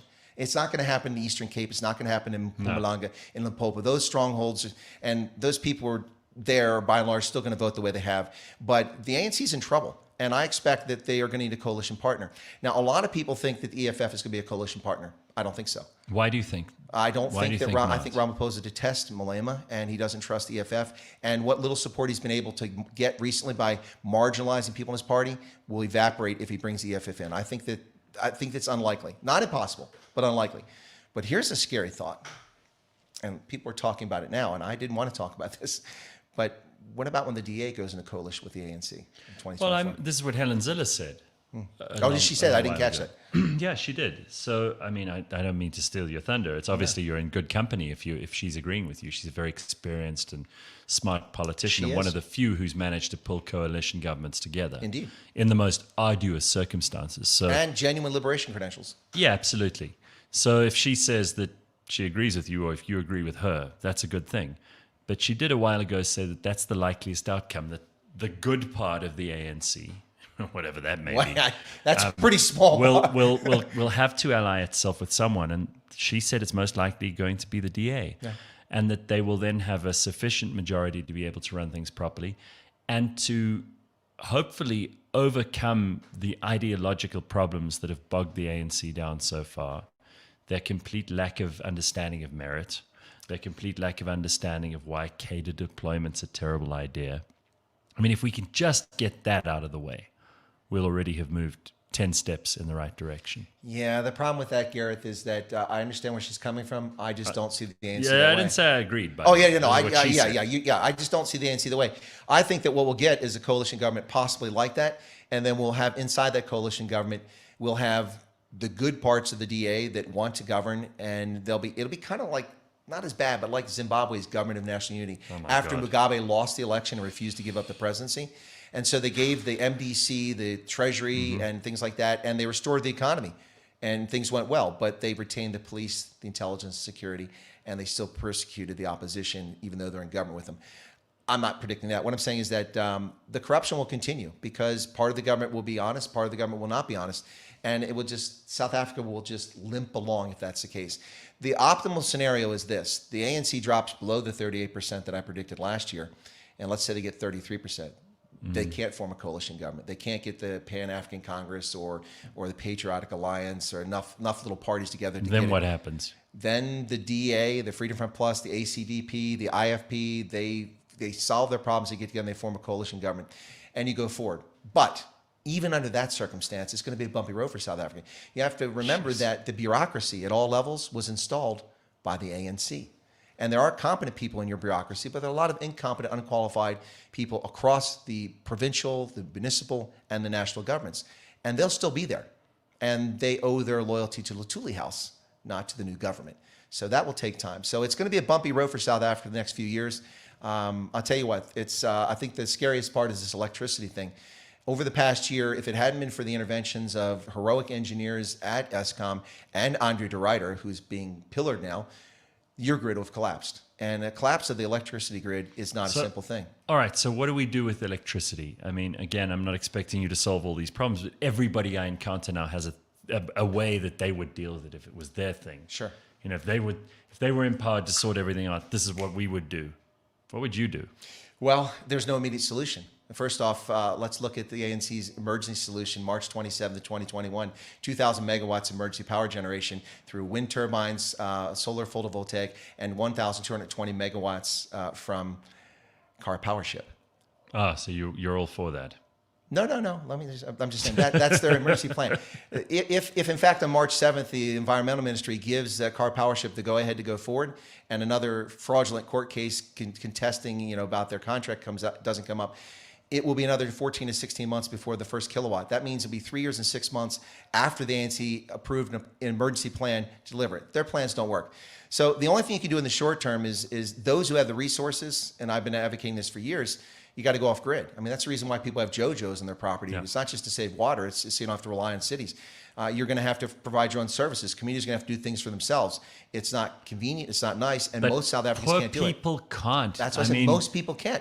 But every person that's able to do it, that isn't on the grid anymore, takes less pressure off the grid and helps those poor people out. People don't look at that. Every kilowatt that's taken off the grid puts less strain on it and is more available for those who are poor and leads to less load shedding. In the long term, what has to happen is that Eskom should have been privatized 30 years ago. It should have been broken into regional entities that had the viable capacity to deliver power, and it should be out there, and they should be able to share power of the grid like they do in the UK and we do in North America, and sell power of the grids and share the lines and pay fees for it. And that will lead to competition, that will lead to better quality. Also, the ANC needs to abandon this fealty to environmental lunatics from Europe. Oh, you can't burn coal. New coal-fired power plants have much cleaner scrubbers, put far less sulfur, far less carbon dioxide in the air than in the past. You have coal, burn coal. You need but cheap... I love the way they just pretend that batteries don't have any... Yeah, like they're not environmentally dangerous. So if you've got wind or solar or anything else, you still need to store that power. Exactly. And if you store it in batteries, I'm terribly sorry to tell you, a lot of those batteries contain stuff which is causing way more environmental harm when it's mined out than anything else. No one, everyone pretends that's just not part of the conversation. Well, I'm not one of those people pretends. I'm an energy industry analyst as well, and I've been telling people for years, look, if you In South Africa, I actually encourage people to go with solar photovoltaic because of ESCOM. It makes sense. And because we get a lot of sun. Yeah, but even so, I mean, I have issues with the panels because they're not really recyclable.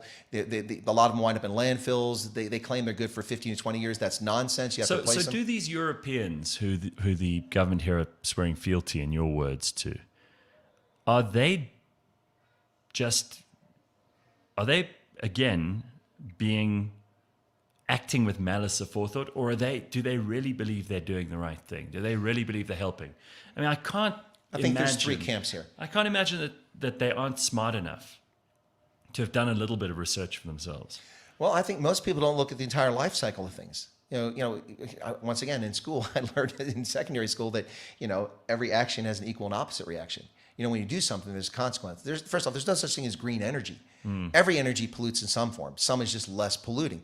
Yeah. But they don't look at the entire life cycle, and that's what's so frustrating about it. Solar panels will work for people in South Africa for various reasons. But the technologies you talk about for alternative energy, the best one of those that isn't talked about much is concentrated solar power, where they use the big reflectors, and they heat up the tower and the mirrors, and then they heat molten salt, and that stays warm overnight, and it generates steam and power all night long. So you don't need batteries. But those batteries are disastrous. It drives me nuts when people talk about electric vehicles. Really? Do you know what mountainsides are destroyed and how many water tables are contaminated and how much carnage is done to get rare earth elements to make those things, the coatings for wind turbines, the solar photovoltaic panels, the batteries for electric vehicles? I saw, and that's just a practical environmental standpoint, but from a useful standpoint, you can go for 300 miles. Great, so I can drive to Ohio and then I'm stuck on the interstate because there's nowhere to charge it. Oh, but we're going to build all these power stations. Then you're going to draw power from the grid. We're using coal. No, we're using solar. Well, that's not, what irritates me is that people just look at something and they buy into it. I'll give you a quick example of this that makes a lot of sense. In Germany, back in the early 1990s, they came up with the grüne Punkt, the green dot. And this was a voluntary industry standard where you paid fees as a manufacturer or a food producer or someone that makes wrappings and such. You pay fees, which meant that those fees we used to collect this stuff and recycle it. The plastic containers, the packaging for furniture and stereos. Well, all that stuff was recycled and packaged. But then we found out a few years later that there was so much plastic that they couldn't recycle it in Germany because it's not easy to recycle plastic. So they put it on barges and they shipped it to Thailand where it was put into landfills. So Germans were buying these goods, virtue signaling, thinking they were helping. NIMBYism. Exactly. Not in my backyard. Well, that's part of it, but they thought they were doing something good and they were being hoodwinked. And that's what happens with this green energy thing. People are being hoodwinked. Look, I'm all for reducing pollution. I'm a conservationist. In my view, you don't piss in your own backyard. You take care of your property. You take care of the environment. You plant new trees. It's ironic that people who are supposedly on the right and who are the ones who are out in the country fishing, shooting, hunting, growing things. Often the farmers are all kind of right-wingers, These are the people who the environmentalists are trying to smear as being the bad guys. And they're the ones actually taking care of it. And when they're not living in inner cities, they're not driving polluting vehicles all over big suburban the place. SUVs. Yeah. These are the people who actually know and understand nature probably much better than anyone who's sitting in a glass tower in New York City telling everyone else what the environment needs and doesn't Ironic, need. Isn't it?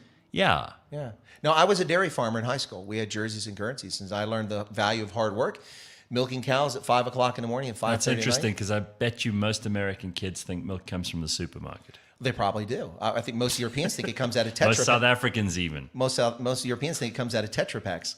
Yeah, right.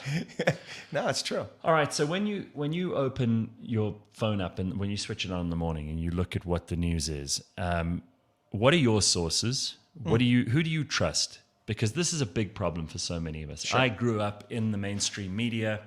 I believed things that were put to me on the news because I had no reason not to believe them. And mostly the news media had this, I suppose, a universal idea of conscience where they felt like if we don't give people the right information, it'll burn us in the long run because we'll lose credibility and everything else. Something's happened in the last, I don't know where it is, probably the last 12 years. I'd say at least 20 years, since 9/11. You think longer? Since than 9/11. Since 9/11 in your opinion. But something has changed where now these people are not to be trusted. They've shown themselves to be a part of the problem. They're not trying to give us objective news. And now they want to punish us for realizing that about them. No, I agree with 100%. So my sources, Listen, I've always read widely. I used to have 43 magazine subscriptions before this lockdown stuff started. I subscribed. I got some academic. I used to teach at universities. So you get academic rates, which helps. So I could afford that. I'm not Bill Gates, but I could afford 43 because I had the academic subscription rates. And I read everything under the sun. I read European press, South African press, American press, Australian, and the English in Japan. There isn't much English, but that as well. So I read stuff from around the world, and a lot of those subscriptions have died because those things have folded. They've gone out of business. But on a daily basis, I pay for subscriptions because what I do is I look at news sources and I report the stories that I think are interesting for my audience, or at least interesting to me, and it usually pans out. They like it. And my sources in South Africa are ones that people don't trust, because what I do is I take the story and then I point out the motivation, or I point out the obvious propagandizing. I mean, when you write a news story and you start throwing adjectives in, that's not news. That's op-ed. When you start using adjectives to describe something, you're not reporting the What do you news. think of ChatGPT and OpenAI? ChatGPT is interesting, but be careful. The results have tended to be a bit far more left of center than people realize. A little bit? Yeah, I mean, if you I'm being ask generous. I'm being if generous. you ask it anything political, it gives you this long thing about how it's not political.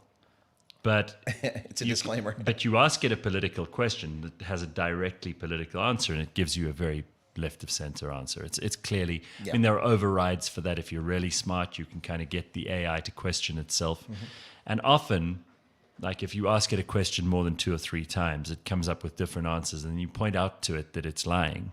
And it says, no, I'm just trying to give you the most, obvious, most straightforward answer, and I endeavor to give you truth and objectivity. It's obviously I agree. being programmed by people, which is where the problem And is. that's where the problem. It's not like it's just inherent. It's people that are doing it. But in South Africa, my news sources, I use News 24. So of course I read Adrian Basson and Melanie Verwoerd and all the others, none of whom I agree with for the most part. There are a few people there that actually do report the news on that site. And of course that's a part of a bigger, NASPERS and all that, and so they know other things like rapport.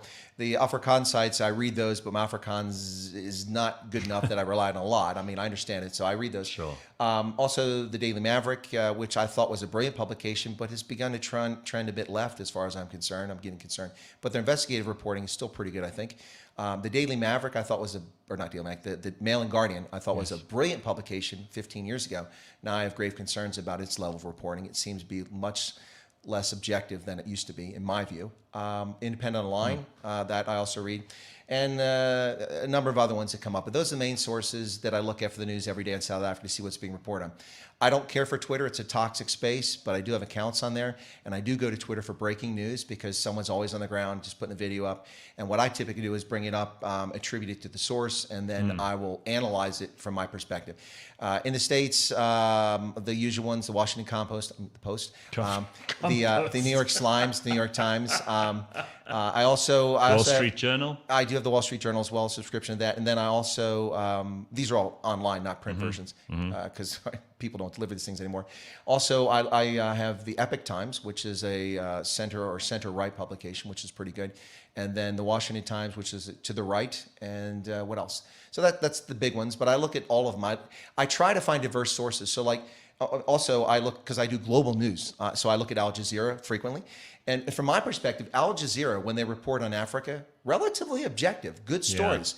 When they report in the Middle East, forget it. It's all propaganda. When they report in the US and Europe, it's all propaganda.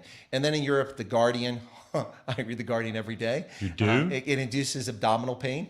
Yes, I do. Okay, you're braver than me. Gareth, you got to understand that I'm refuting a lot of what, so people, I'm saying this is what they're saying, but this is what's really going on. And people can decide for themselves. I want them to think critically. Well, look, you and I, we always have too little time. Yeah. But it's great to see you, and please keep doing your good work. And I encourage people to follow you on social media and everywhere else. See what you're reading, see what you're writing, see who you're talking to. There's lots of really cool stuff. Listen to what you're saying on your podcast. There's plenty more where this came from. And Chris Wyatt, thank you very much. Well, it's my pleasure. Thanks a lot, Gareth. Great to see you again. Good stuff.